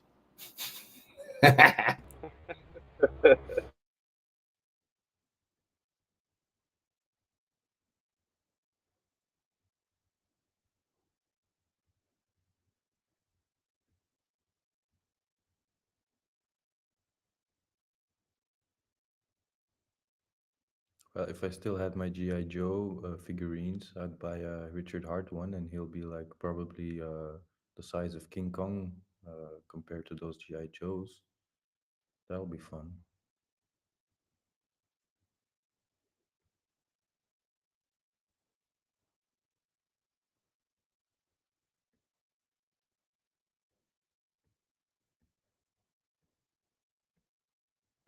I have one. If you want to trade it for some Watson, I have a one of the Moon Man suits, and as a flat earther, I don't like holding on to it. I'll trade it. You have to sell me the WhatsApp first.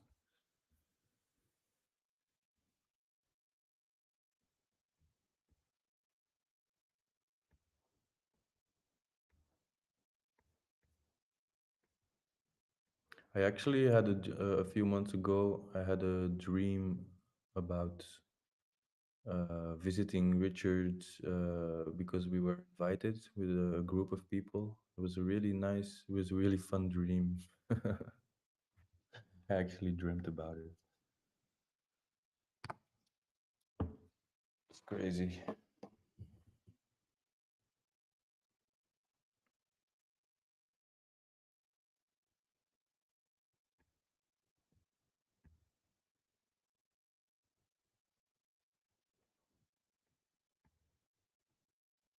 You had a dream about who fighting?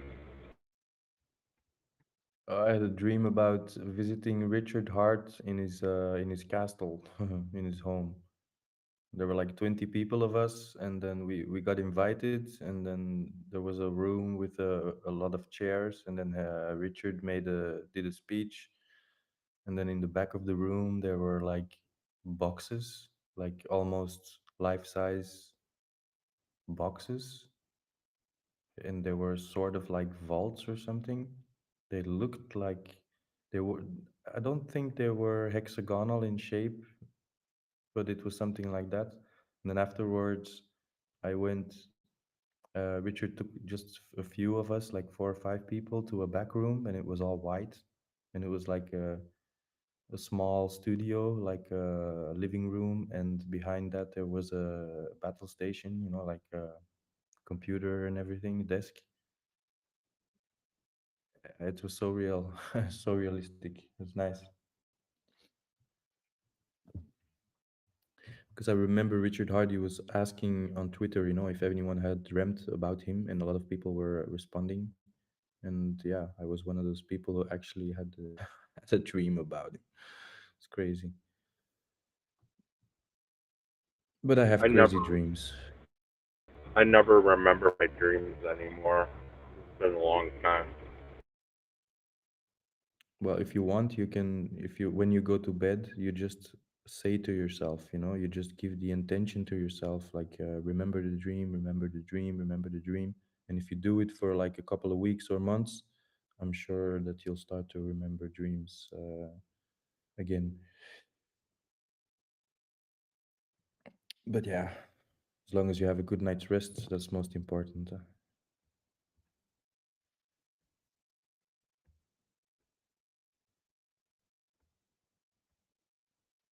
I remember when I was a kid, I was dreaming every night, and it was getting really exhausting because it was like living two lives.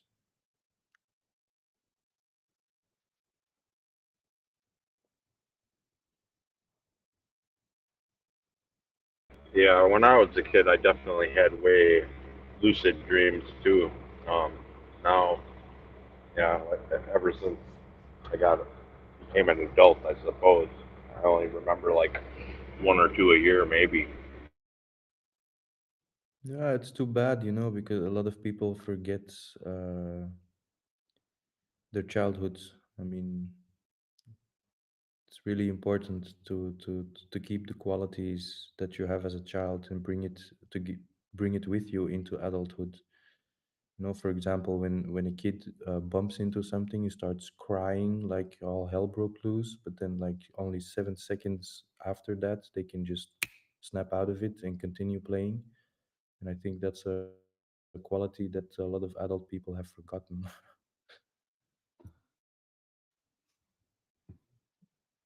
Maybe it's because you're living your dreams. Because I don't have a lot of dreams either. Ooh, that's a nice one.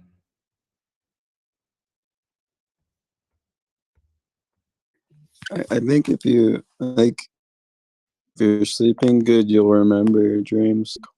I remember when my health was at its worst and I was literally bedridden for like 6 months. I didn't have a dream for a Well, single dream. for me specifically, when I wake up in the morning and I have the ability to turn around and sleep 30 minutes more or something, then in that period I'll remember my dreams very, very easily. But it's also key to, when you wake up, write something down, When you remember something, you write it down, otherwise you forget it. So in the morning, when you wake up, you just keep your position, the position that you wake up in, that you're lying in, stay there, don't move. Try not to turn around, or if you do, just turn around and go back to sleep for 30 minutes. And it's just that helps, really, really helps a lot in remembering dreams. Anyway.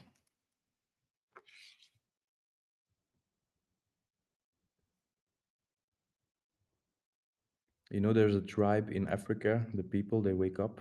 I don't know exactly where they wake up, and then they all gather around, and then the children, they talk about their dreams first, and then the adults talk about their dreams, and then they kind of base their whole day on that. It's really nice.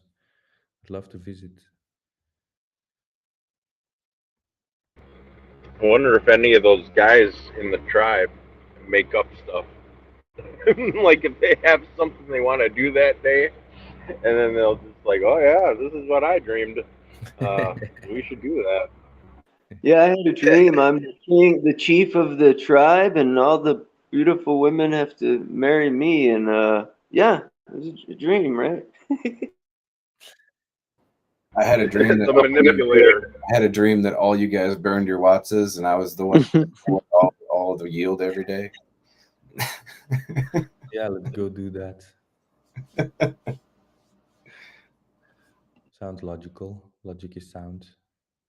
My girlfriend had a dream that I didn't fucking remember. Your But girlfriend I had. didn't remember who she was. Oh shit. Literally, I said that story like an hour ago or something.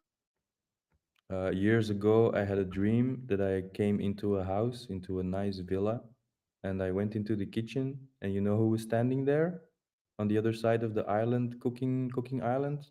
Fucking Richard Samuel L. Hutt. Jackson. No, man, Samuel L. Jackson. I walked into the kitchen Nice. and I was like, "Hey, you're Samuel Jackson." And he's like, "Hey, yeah, I am, man." And I'm like, "What the fuck?" And I had a nice chat with him in the kitchen. And then I had this other dream. You won't believe it. I was in a classroom. Then sitting on a chair, and I look on my right side, on my left side, and I see Sigourney Weaver sitting there. You know, the chick from Alien. And then I looked to the right side, and you know who was sitting there? You know, the like two seats away from me, a fucking Brad Pitt. I'm like, what the hell am I dreaming about? Sigourney Weaver, Brad Pitt. What the fuck is this You're shit? watching the Oscars? Yeah. No, no, no, no.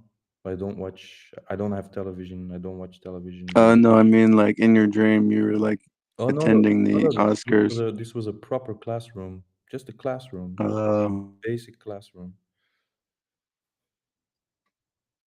Why do I dream about celebrities? That's crazy.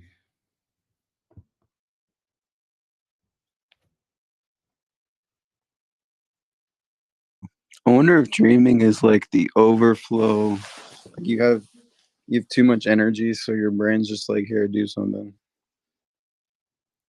I have my own speculation on that.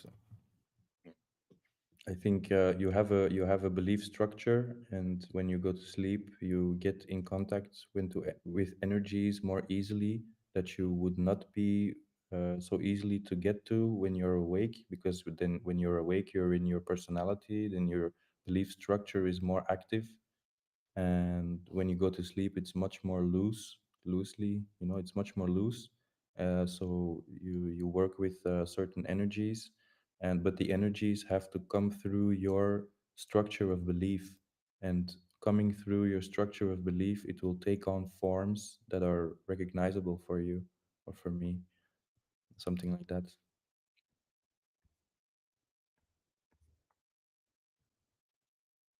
If that makes sense.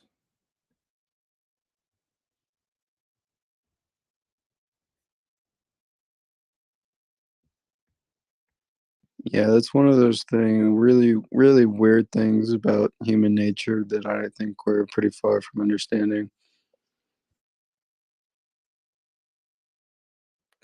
Well, like I said, there was this tribe, you know, in Africa. They've been doing it for how many years? And there's also lots of work done in psychology with dream analysis and stuff like that. You don't see that stuff on TV very often, so it's sad, actually. That's too bad. Because I'm not a child anymore, but I still dream that I can fly sometimes. I still do.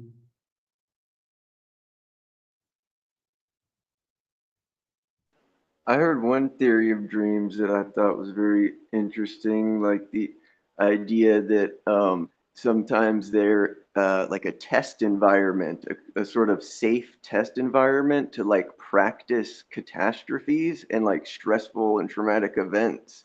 So like when you experience something similar in the real world, you've sort of already sussed it out to some degree in your like unconscious mind, so it's not as jarring. I thought that Yeah, was kind of interesting. yeah, that's certainly a part of it. Yeah, I can You know, like totally you're agree. running from somebody a lot in your dream or something like that, or Oh, but yeah. that's different. That's different. If you have nightmares, that in psychology it is understood that if you have nightmares about being chased and stuff like that, that it's fears that you're not willing to face while when you're awake. But when you're dreaming, when you're sleeping, it's much more, yeah, it's much more easy to face those fears because a lot of them involve accidents, murders, stuff like that, horrific stuff. So it's just vibrations of fear that you're Right. suppressing, something like that. Yeah. I had a But dream. yeah, I had a dream last night that I saved a guy that was caught on fire in a warehouse. wow. Nobody else could fit down in this area, this pit where it had equipment over it. Somehow he got down there, and he's sitting on this thing, and his pant legs start on fire, and nobody could help him. And it starts getting worse and worse. So I jump down there and start putting it out and help him and get him out of there. And that was the gist of the dream. I don't really understand it because I'm on the same side with the other guys. Is generally I don't have, well, I can't say I don't have dreams, but I don't remember them. But remember when I was telling you about this indigo gabbro that I got about 3 days ago? I've had yes, some of the craziest fucking dreams that I absolutely remember, and it seems like it's all night long. Like I have very extensive, very intricate, very long dreams, and I wake up sometimes from it. And an even crazier thing, like I haven't had dreams that I've remembered for over a decade, long period of time. I think there was one time where I realized I was in a dream and I started flying, I started changing grass colors, I started doing shit I normally wouldn't do, and that's when all my dreams stopped.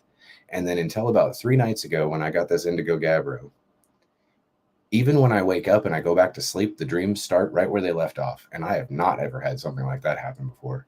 And I that's don't know if I can yeah, of attribute to this thing, but I sleep with it too. I hold it in my hand as well while I'm sleeping. course. So Yeah, of course, that's fun. Yeah, that's fun. I've had Indigo gabbro. Is that a type of weed? it sounds like indica gabbro. Yeah. Oh, okay. No, it's called merlinite, the stone. Oh, Hmm. Yeah, interesting. yeah, interesting. one time I was able to sleep in a moon lodge, so like a fire, yeah, like a sweat lodge, but then next to it, next it's the fire lodge, but next to the fire lodge you also have a moon lodge, and it's just a hut outside next to the fireplace, and I was able to sleep in the moon lodge, and I had a dream that I was in the Himalayas or something for like 6 months or more, a trek, a whole adventure, like an adventure movie, walking on the sides of cliffs and stuff like that, and snowfall and below, yeah, stuff like that. But it was one of the first times that indeed the dream seemed like it was like a trip for 6 months, and yeah. Or another time I was in nature in a cave far away from civilization, and then I slept and I had 4 or 5 dreams, completely separate dreams, and I remembered them all in the morning. That was crazy too.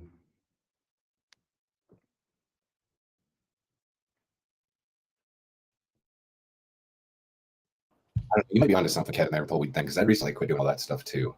So I'm detoxing in all sorts of ways. But that doesn't really explain why I suddenly 10, 12 years ago, I stopped remembering my dreams. Because that really had nothing to do with it back then.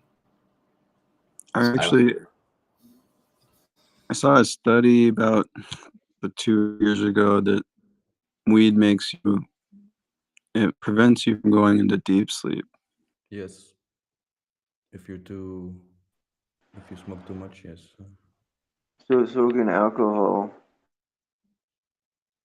Which we might make you start dreaming more. I think I do dream when I'm after smoking. I do dream pretty well. Okay. Yeah, because you don't dream when you're in deep sleep,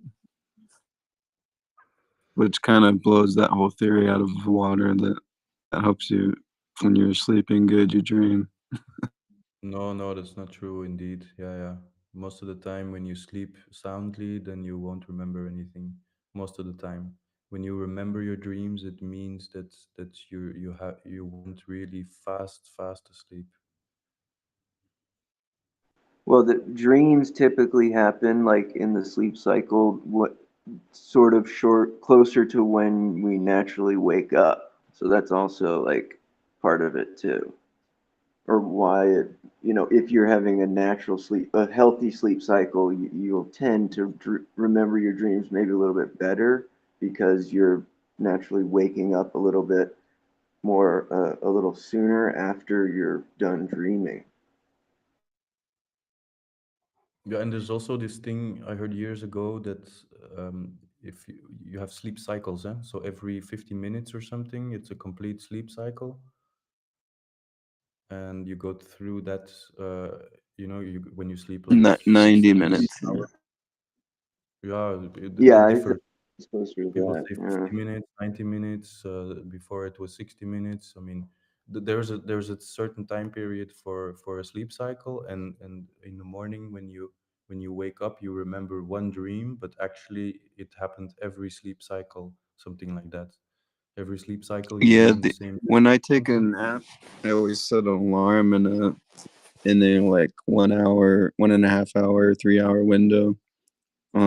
Or the other cycle is there's also microcycles, or I don't know what you call them, but they're 20 minutes. So if you want to either take a 20-minute nap or an hour and a half nap. You don't want to take anywhere in between. You won't finish your cycle and you'll feel really groggy. Yeah, yeah, yeah, yeah, yeah, yeah. Exactly. The power nap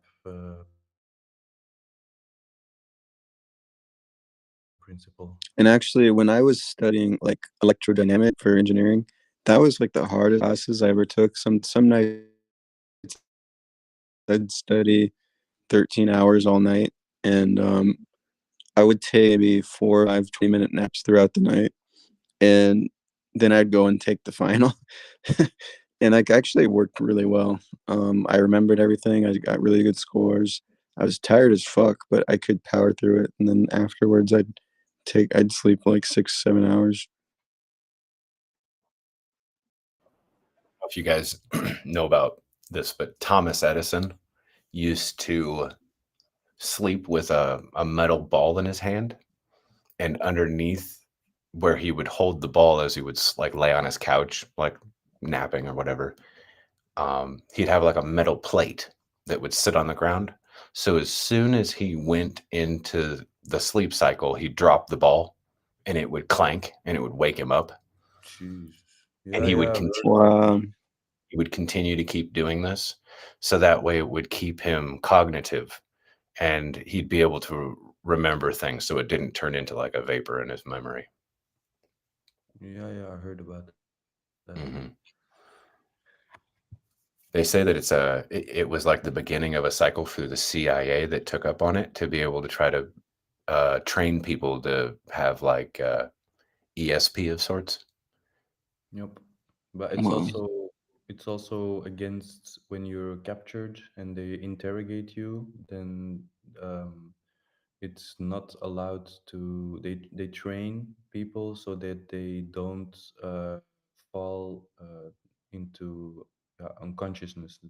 Oh my, that they when you choke somebody out and then they go unconscious for a little while, it's very disorientating if you're being interrogated and then they torture you and then you fall asleep and then you wake up again, because after a few times your sense of time has completely gone, and it becomes very effective to break somebody's mind. So that's why people in the secret agencies. They train to not fall, right, to not get unconscious while being tortured. I've been doing the Edison thing for the last year, watching YouTube videos and drop my freaking cell phone right on my face every night.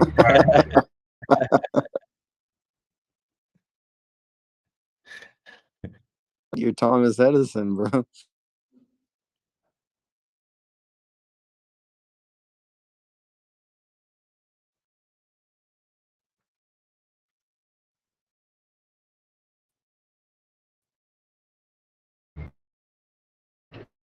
I have an ESP. Like, Probably try to watch something or trying to read this thing. Did you and watch? falling asleep at the same part? Dude, all the time, man. I'll read that same damn sentence like 5, 6 times until I drop the phone where it doesn't wake me up, and then I wake up with a dead phone late for work.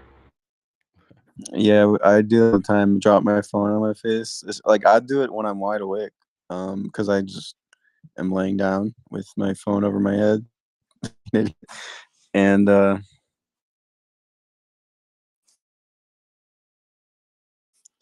every time I do it, I tell my girlfriend like I know jujitsu because I like move out of the way. Like I drop it on my face, but I move out of the way. I had one time when I was traveling, like in random motels across the country, that normal I wouldn't get good sleep. So sometimes you roll over and you lay on your arm in a really fucked up way, or your shoulder in a fucked up way, and you wake up in the middle of the night and your whole arm is dead. And I don't know why the hell I did this.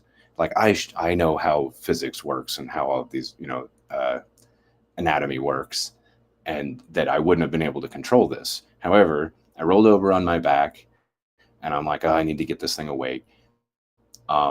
So I, instead of like throwing it off to the side of the bed and having it lower than me so the blood would just pump into it and go through the pain and the tingly shit to get it back alive like normal people would do, for some reason, I rolled over on my back and I picked up my arm with my right arm with my left arm and I held it up above me.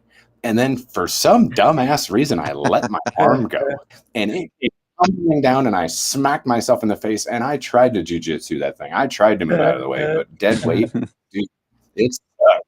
I punched myself square in the face. Dude, I got a funny story kind of like that. My brother his arm fell asleep while he's sleeping, and he woke up and he saw his sleeping arm on his chest, and he attacked it because he thought it was somebody else's arm, and he like pinned it to the ground. What?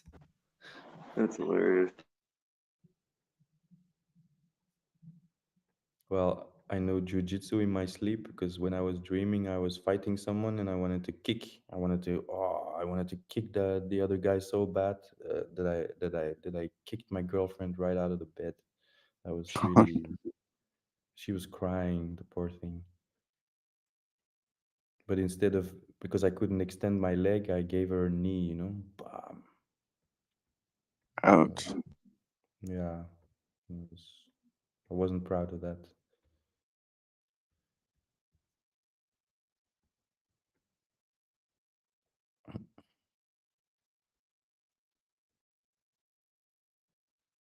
It's a little more than a knee-jerk reaction, I would have to say. I have done that with my dogs since they sleep down by my feet. That for some reason, I don't know. I don't know if I was dreaming. I certainly didn't remember it, but I do remember my little black female Chihuahua flying across the room up against the wall, and I know that I did it from underneath the blankets. Kicked her ass right off the bed, not on purpose. I felt so bad. You don't. Yeah, I kind of do that with my cat. Yeah, One you time don't I've ever do done it. Good.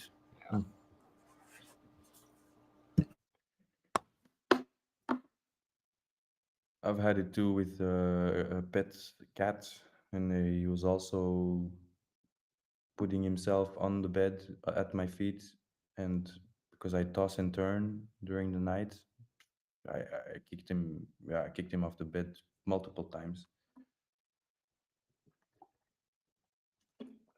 Not on purpose, of course.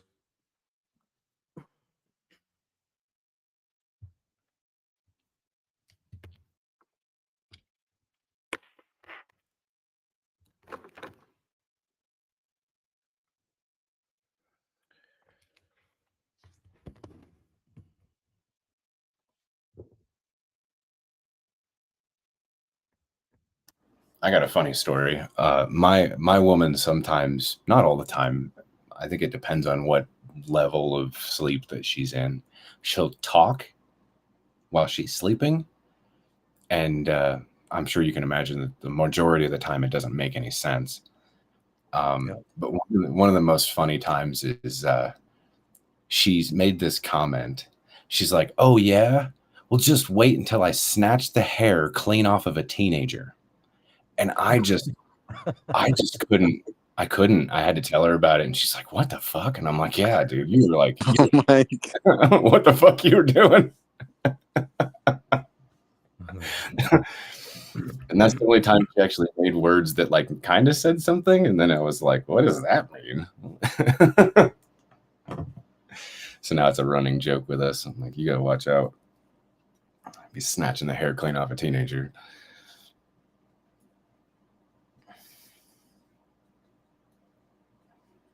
So since we have been talking, notice that we've had some pullback in the markets, just ever so slightly. Yep, a little bit. But Hedron is kind of bottoming out already. Not yet totally, but Yeah, it seems to be slowing down some. yep.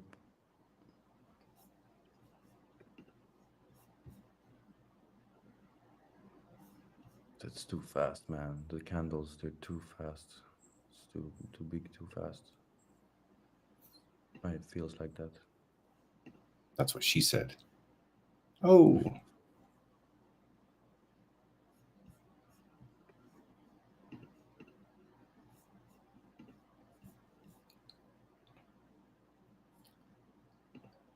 But the Hedron USDC liquidity seems to still be sitting right dead center of the thickest of the liquidity. So right now in the USDC pair, I mean, your slippage is minimal, whichever direction you go. And it's supported whichever direction that it goes right now, the price is. So that's good. Hex USDC has pulled back into the thick part of the liquidity again where it's supported. So I see everything's doing pretty good. It's doing exactly what it should be doing. So Yeah, I'm seeing classical, perfect classical pumps and then retracements to support and then continuation. Classical. Across the board, many coins. Yeah, I'm looking at the Hedron ETH pair, the Hedron USDC pair, the Hex Hedron pair, the Hex ETH pair, the Hex USDC pair, the Hedron ETH pair, the Hedron Icosa pair, and the ETH Icosa pair, and they all seem to be managing themselves quite appropriately. And yes, I am looking at a lot of pairs. 1, 2, 3, 4, 5, 6, 7. 7 different pairings.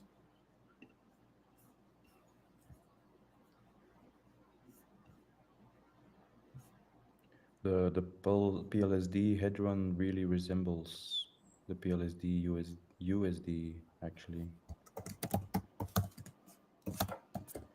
I'm sorry, say that one more time. The PLSD Hedron. Oh, that's why I didn't listen. I'm sorry.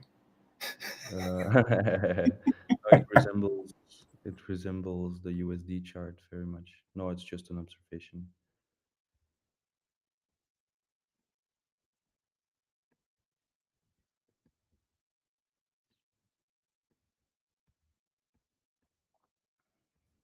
Yeah, it looks identical. Almost. Yep.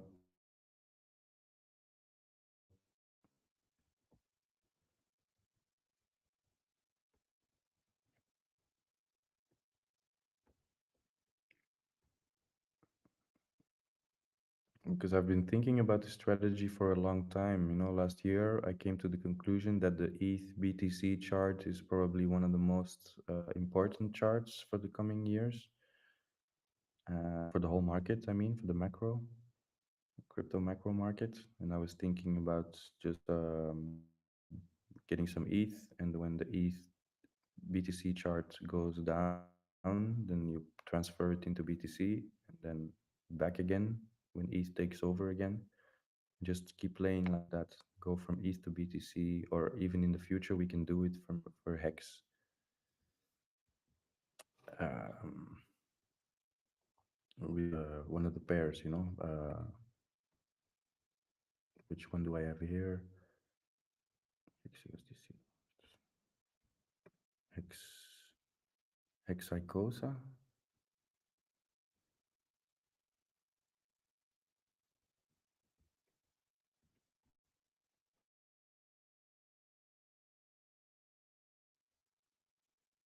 Yeah.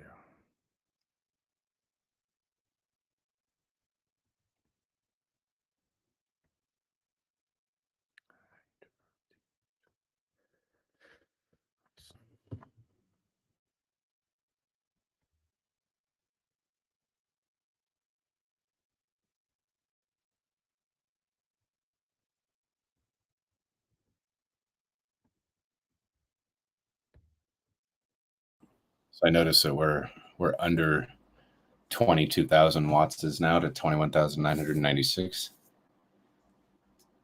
Saw 19,000 earlier today. So you went back up? There is not even a possibility of that ever happening. No, that's why yeah. Because I saw, I don't know, was it OpenSea? I don't know. Today I saw something like, oh, wait a minute, right. Somewhere I saw there was 19,000 watts hours left. Here, Icosa chat. Boom.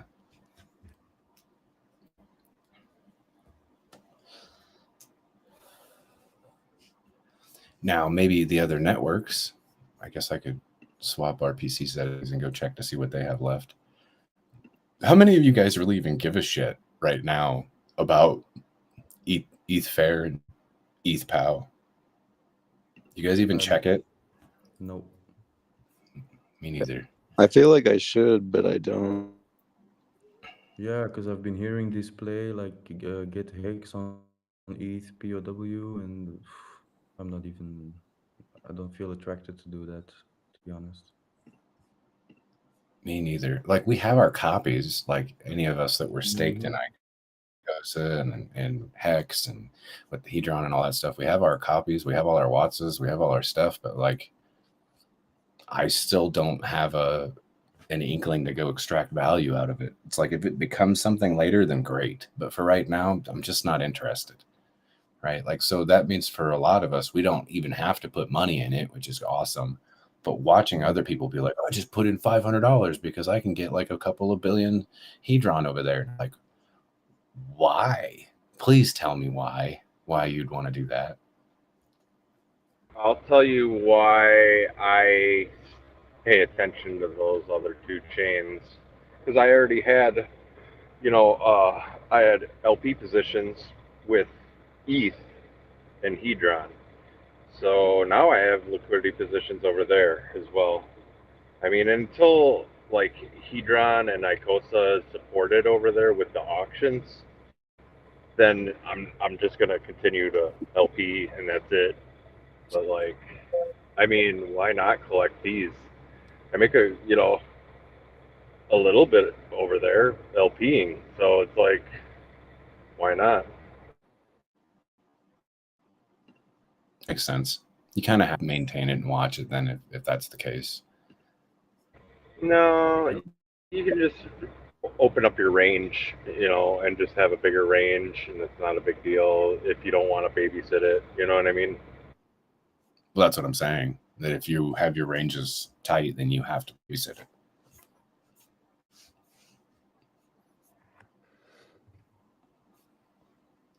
But like, I've already doubled my Hedron holdings. Just like, what if it does take off in the future? Shit, I'm not gonna like poo-poo it. It's not worth much now, but it could be someday. You never know. Yeah, that's what I thought about action too.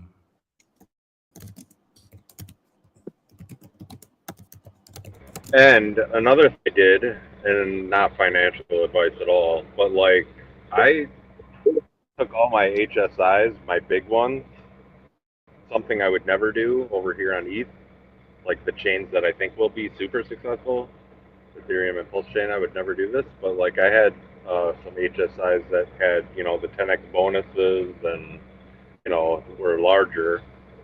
So I just fucking did the HSI buybacks over there on those two chains, and I'm a whale. I staked my Icosa, uh, in those two chains, just to say fuck it, go for it.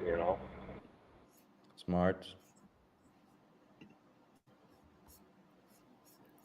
I mean, it could be smart. It could be the dumbest move in the world. Who knows? Like if Hex takes off and Hedron doesn't, or Icosa doesn't, it might not be smart, but fuck it. I don't think you understand how this works, Jawa. Yeah. No, I think that chain, those two chains, Hex can be successful, and then Hedron and Icosa could not be successful. I think that could happen over there. I don't think it will, but I don't think it's bound only to Hex's success, or Hex is not bound to Hedron or Icosa's success, is what I'm getting at.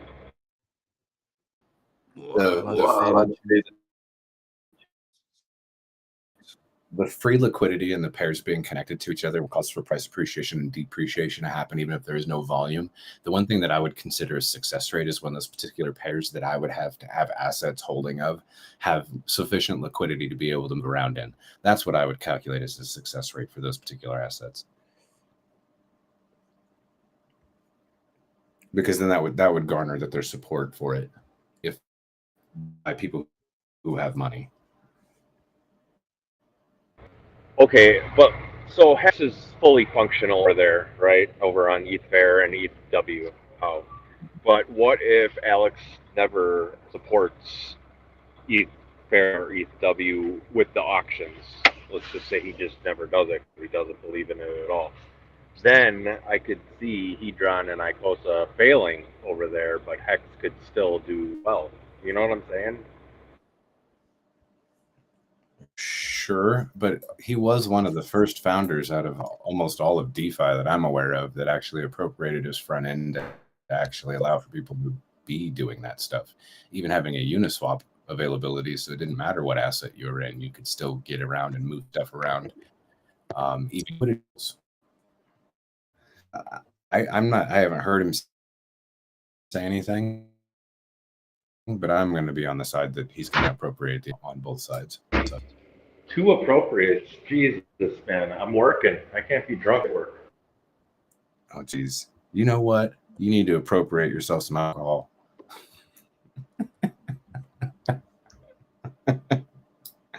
It would behoove you to just be sick and go home.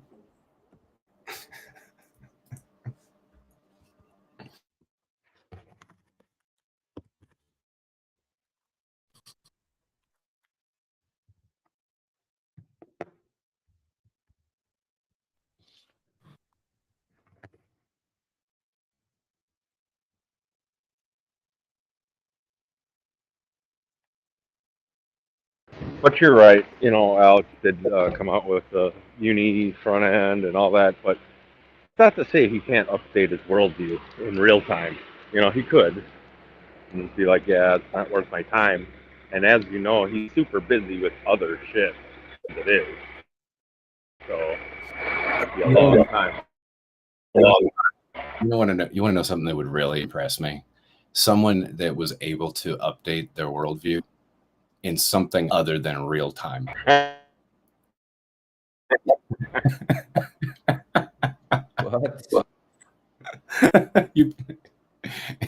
Now your brain farted me. What?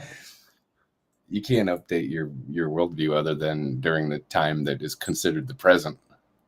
It has to be real time. It's in the word update, up to date. That means real time. Yeah, and the reason why that's a joke, and the reason why Jawa said that is to pretty much poke fun at Gunther and his explanation as to why he fucked the Hexagon community when it came to Hedron, and his excuse for it, which we all laughed and laughed and laughed and pointed our fingers and laughed even more.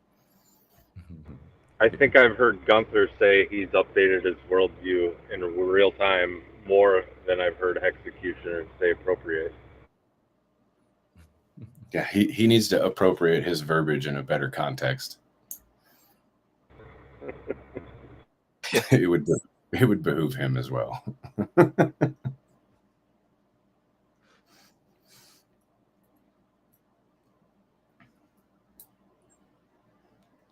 Classic. I fucking love the Hedron fucking community, man. I really do.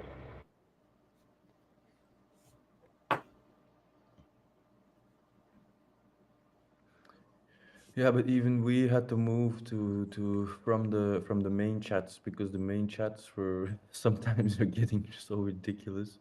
And all new people chatting shit, and it's fun, but it's also nice to have a quiet, an easier, quieter room. Yeah, I think it's somebody else said this, and I've kind of stole it from him a little bit, but it was funny to me when someone was like, "Yeah, the Hex chat was cool, and a lot of people came in, and it it was what it was."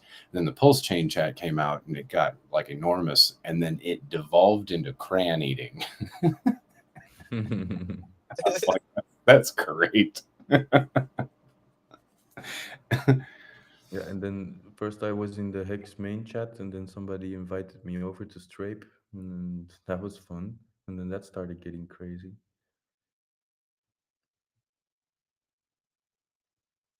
I thought Strape was kind of for the craziness stuff, like not outlandish crazy, but like for the fun of it type of stuff. That's what I Yeah, always yeah, yeah. Strape was at. Yeah. Yeah, I kind of tuned out of Strape because the discussions sometimes that were held there is like totally, totally insane. Like, Wasn't Strape like a Richard Hart's very first Telegram chat that he ever made? I'm not aware. I don't I know. want to say that it was. Yeah, it was. Yeah, that's what I thought. Okay. I was in there. Like I think what happened. This is how I got introduced to Richard Hart. Was I watched his YouTube video. It was linked in his YouTube channel to the Strape channel, and I don't even know if when I found him, he hadn't made a Hex channel yet because he hadn't even thought of it yet. And then later, in the Strape channel, he linked to a Hex crypto channel, and that was Hex.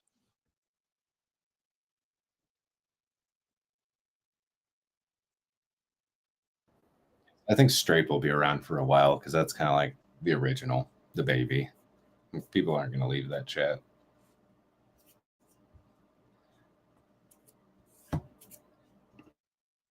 Yeah, that's actually my most frequented Telegram channel, and I'm an admin there.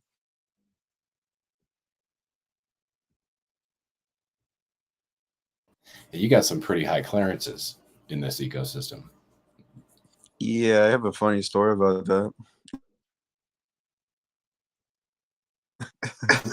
Continue. Don't leave it hanging. Okay, so I was pretty active in the Hex community and everything. I think I told you I invented the longer paid better thing, and then September 2020 when Uniswap came out, launched their free airdrop token, everyone was flooding it in the Hex chat, and this was before I was an admin. And so I sold I had like 15 addresses that because of the FUD, I sold all of my Uniswap, and this is the first airdrop I've ever received. Like wasn't in the Bitcoin airdrop or Bitcoin Cash airdrop, and I spent ridiculous amounts of fees getting out of that thing because everyone told me I was going to crash to zero, and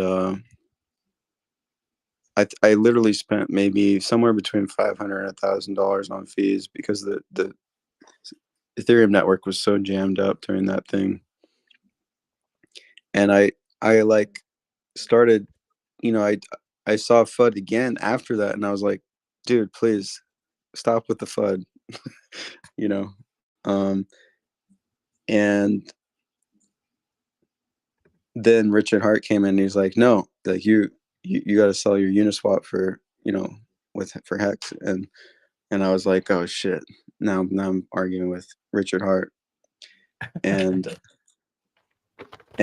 I guess earlier that day he had made me admin of every Hex chat, every Hex related channel, and I hadn't noticed, and he didn't notify me. And now I was arguing with him about Uniswap fees and everything. And then we had this. He deleted the whole argument. I was like, I succeeded or whatever. Seceded, and then we brought it over to try it. Go ahead. What did you say? Nothing. I was trying to clear some crap off of my little thing, and I ended up unmuting myself. So I apologize. Yeah, and then he unadmined me. I was probably the shortest admin in history of all that stuff for about 2 hours. That is a fun story. But then I got it back somehow. I don't remember. Staying committed. Yeah. Being there, doing all the stuff that you normally still do. Yeah, except he didn't give me all back. It was just Strape and hex charts.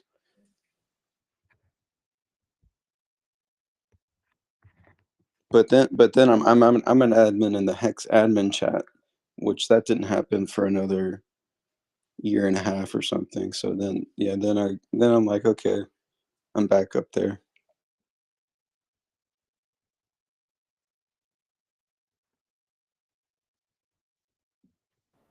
But what I've noticed is like Richard doesn't really participate in much of anything Telegram anymore. No, I used to answer messages quite quickly and regularly.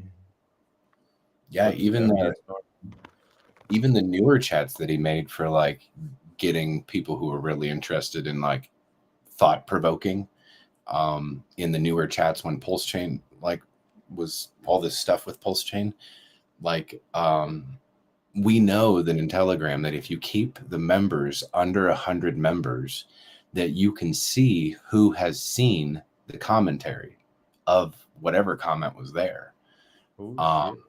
And so since we know those things, we know that even Richard is not even participating in those things as well. So, I mean, there's guys that come in there and try to provoke him, say shit directly to him, at him, when there's only like less than 100 people in there. And we still don't get anything from him. I feel like when he kind of went viral like a year ago with Pulse Chain or before it, and he just got too many messages. Of course, everybody was DMing him. I would. Oh, Richard Hart responds. There used to be a trick that like if you know if you have 100 chats in 100 folders that have another 100 chats in them, that if you were to DM and then 100 other people come and DM him after, you get pushed down the line. So I know guys to get his note to notice, to get him to notice them, they'll go through in like every half hour or every hour, they'll go put a period and then send it to him again. So it reappropriates them at the top of the list until he comes and checks it. And they'll just keep doing that and doing that and doing that. It's on. Yeah, Thinking and that's how you more. get. Yeah, How are you feeling? and I'm getting to that point too, and I'm not even anybody. All right, you know, like I have to scroll through all my shit just to see if I've missed something from somebody from a long time ago, which I catch sometimes. Got to work the algorithm, man. Got to work the algorithm. Here, drink.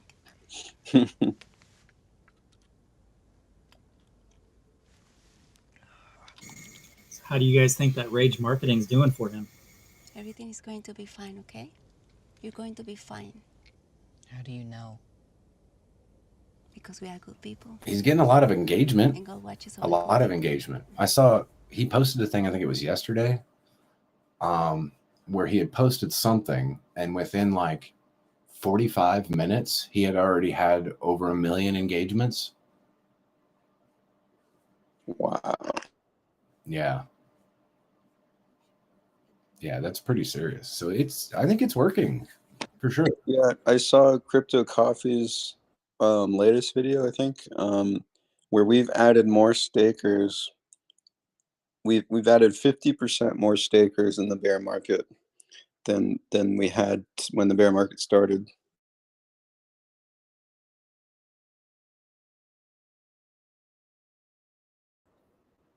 That's bullish. That's good. That's really good. Maybe the OA will start ending some stakes, increasing the APY, because I noticed that the APYs went down quite a bit since all that. It's about down to what, 30%, 20, 28, 27% on average. Yeah, this is really one of those projects. I mean, there's only like 150,000 stakers, and it's the best performing asset in crypto. Like, this is one of those things that is going to rock the world and nobody even knows.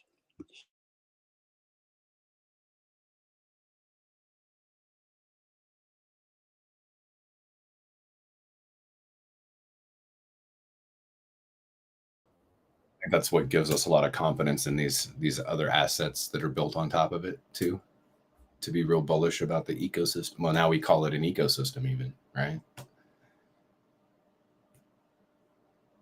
If we didn't have that confidence, then none of this stuff would work.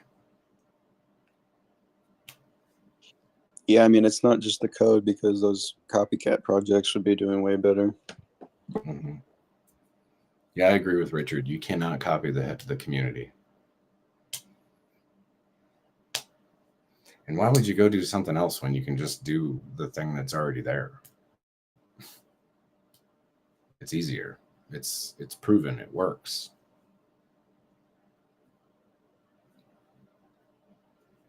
No add to additional contract risk.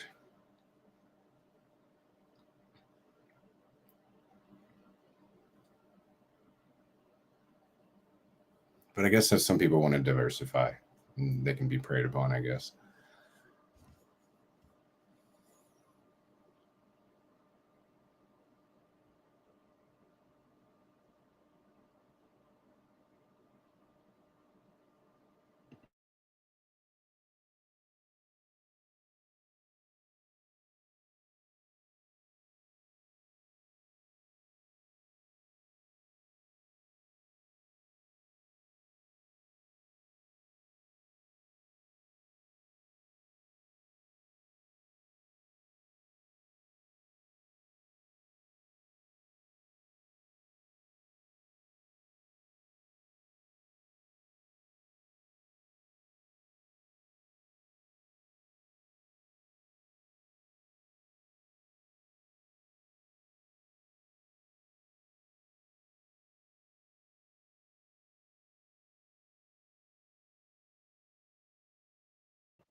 I guess people that weren't really sure about how the performance of Icosa was going to do are kind of eating their shoe leather in the past couple of days, watching it go from $1 to raise 40 cents in a couple of days, just with a little bit of movement from the hex price.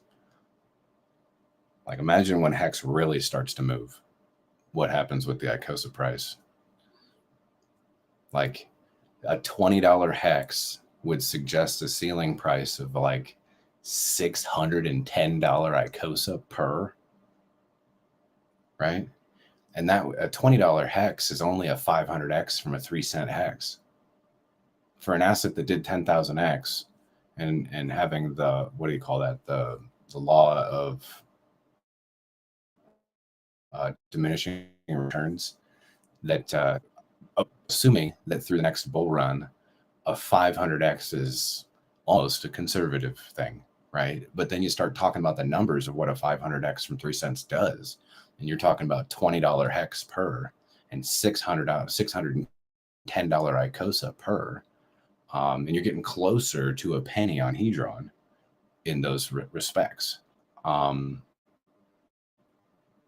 It should have people excited, right? To just think of the possibilities of those. And then a 95% drop to say that $20 hex was the top, $610 Icosa was the top. Having a 95% retrace drawback through a bear market, let's say that's the whole other cycle, only a 500x and then a retrace. Then after a 95% drop from $20 hex, you land at a bottom of the next cycle at $1 per hex at the bottom, and $20 Icosa at the bottom. And those are conservative numbers, not moon math, not crazy shit, just conservative potential. That's nuts. That's crazy. Yeah, I'm already shopping. Yeah, dude. So you think a 500x isn't necessarily out of the picture, but you think that's like years away? I think that the next market cycle is probably going to take years to play out. Yes. Yep.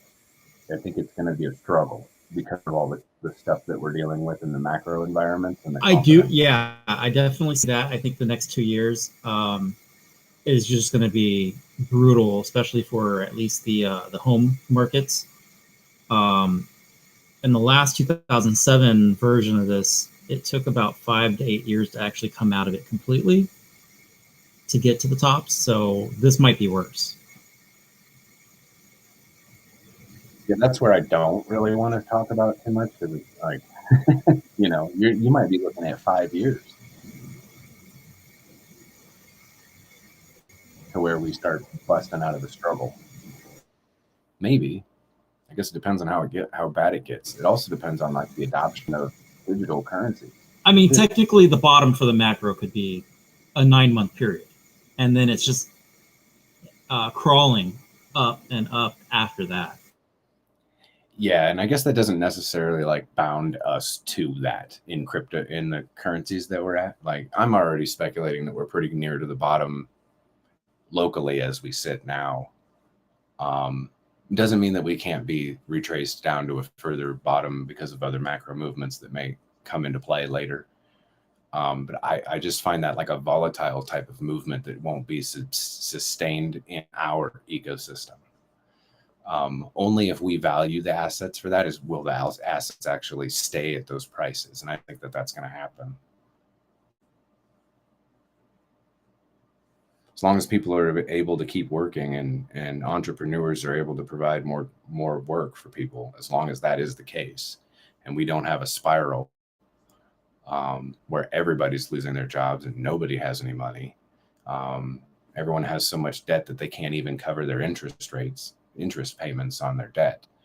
As long as we don't go into those things where everybody's having those problems across the world, and even centralized banks can't support it,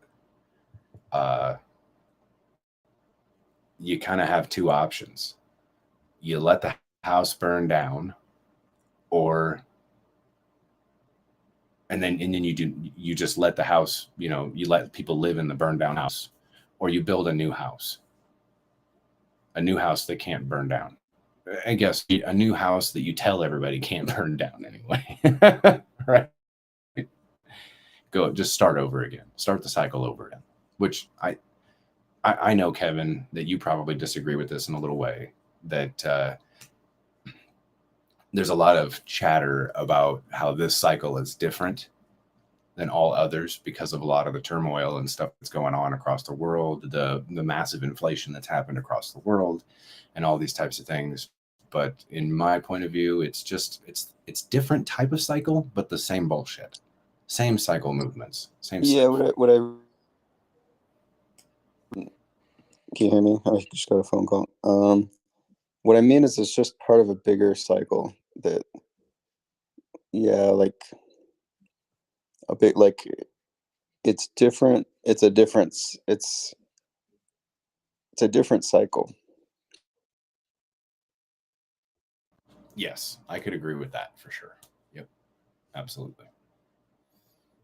Still a cycle nonetheless. It's just going to be, yeah, you're right. It'll be different than what we're used to. Anybody's like, oh, definitive statements on previous cycles to say that it's going to correlate to this next cycle is probably wrong. So I would agree with you on that it isn't the same, but yet it still is a cycle. And hell, we could have some major macro things happen that really definitively actually do change that mentality. That the process of the cycles have to change. You have to go through this you have to go through the mud before you can clean off. And we're not even in the mud yet, in my opinion. Yeah, there's a really interesting fact about that. I don't think it's coincidence, but income inequality peaked the same year that interest rates peaked, and in 1981, and income inequality trophed the same year that interest rates trophed in like 1933 or something. And now we're at another peak in income inequality,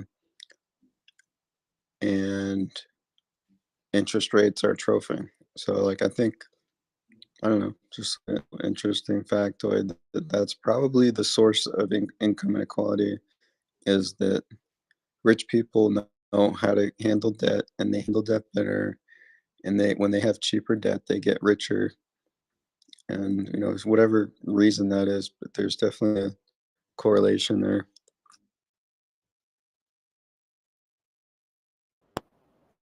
Sounds kind of like our centralization and decentralization conversation that we had earlier.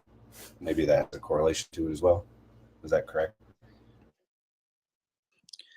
Yeah, for sure, 100%. Yeah, like in income inequality, like of the civilization probably peaked the same year that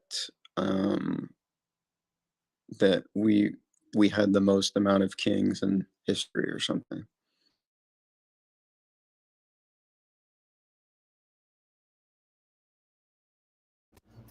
Too many taxes being taken from the people, and too many people who get taxes from the people.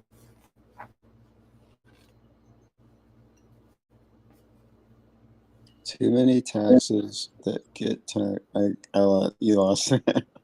Well, there's too many. Okay, so you have a population of people who get taxed, and then you have the people who get the tax money to do what they want. Yeah.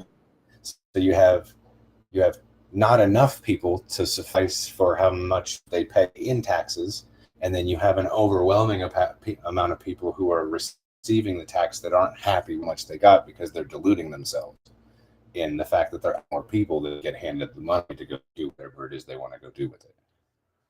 Yeah, and then when they run out of money, that's the game's over. Yeah. You don't want to have a centralization of people who are getting handed the tax money.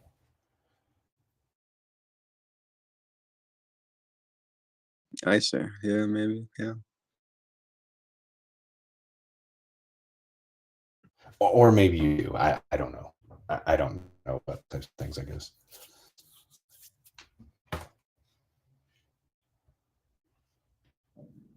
Have one person that handles it so we can all watch them, and then they can be responsible. If you hand it to 1 million people, that's hard to watch.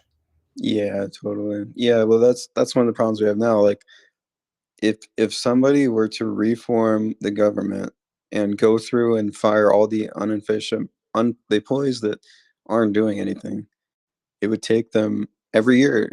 It would take them a longer amount of time to do that, and it's getting worse every year. And they're not even looking. There's nobody looking at that. Nobody's firing government employees, which literally needs to happen. If anything, aren't they like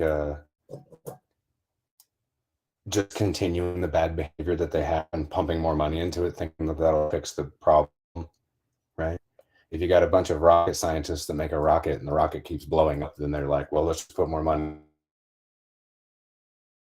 into it. And it's not the rocket scientists that are fucking up, it's the fact that they didn't put enough into it with money that they spent. Yeah, it's like a positive feedback loop, and there's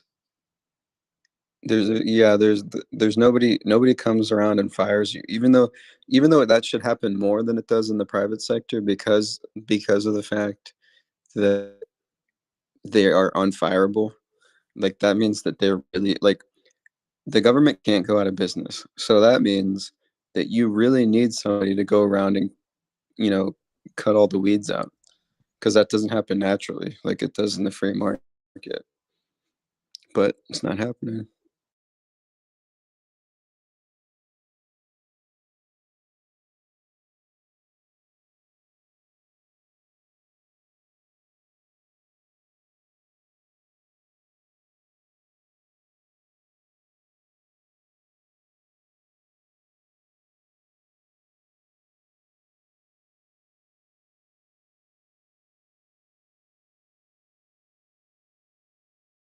Yeah, it's just weird. It's like to put your hand on a hot oven coil and being like, oh, that's hot, and then do it again. Yeah, that's if you were to go ahead. I think there was some reverb. I didn't say anything. Okay, yeah, I think if you were to go through on a platform of I'm gonna fire government workers, you probably wouldn't get elected.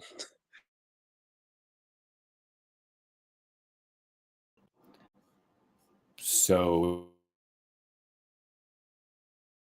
if you took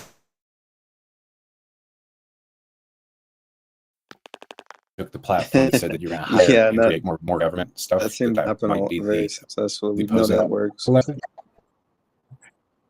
Well, then you make promise. Do politicians do make promise and then do the opposite?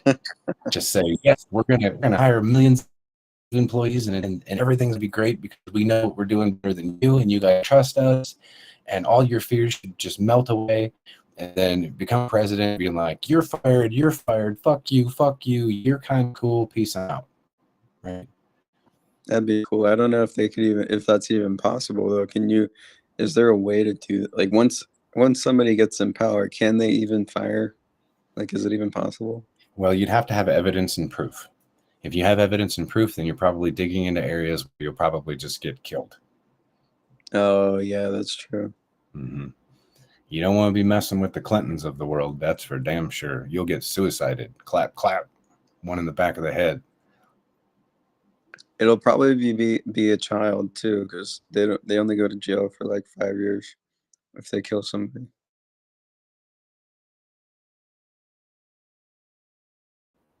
I don't even want to make statements on how true that is. That's scary, but it's true.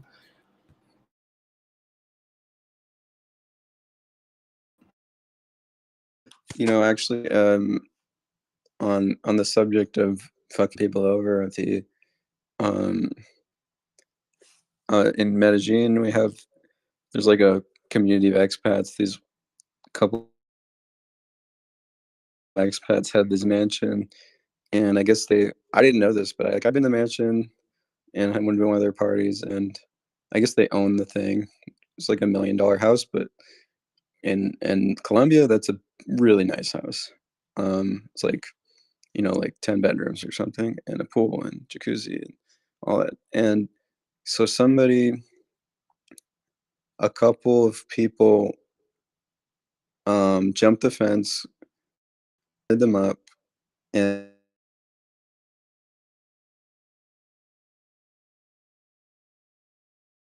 stole other Bitcoin, like $500,000 of Bitcoin. And then somehow the owner of the house, or like the centralized leader of the house, he got in contact with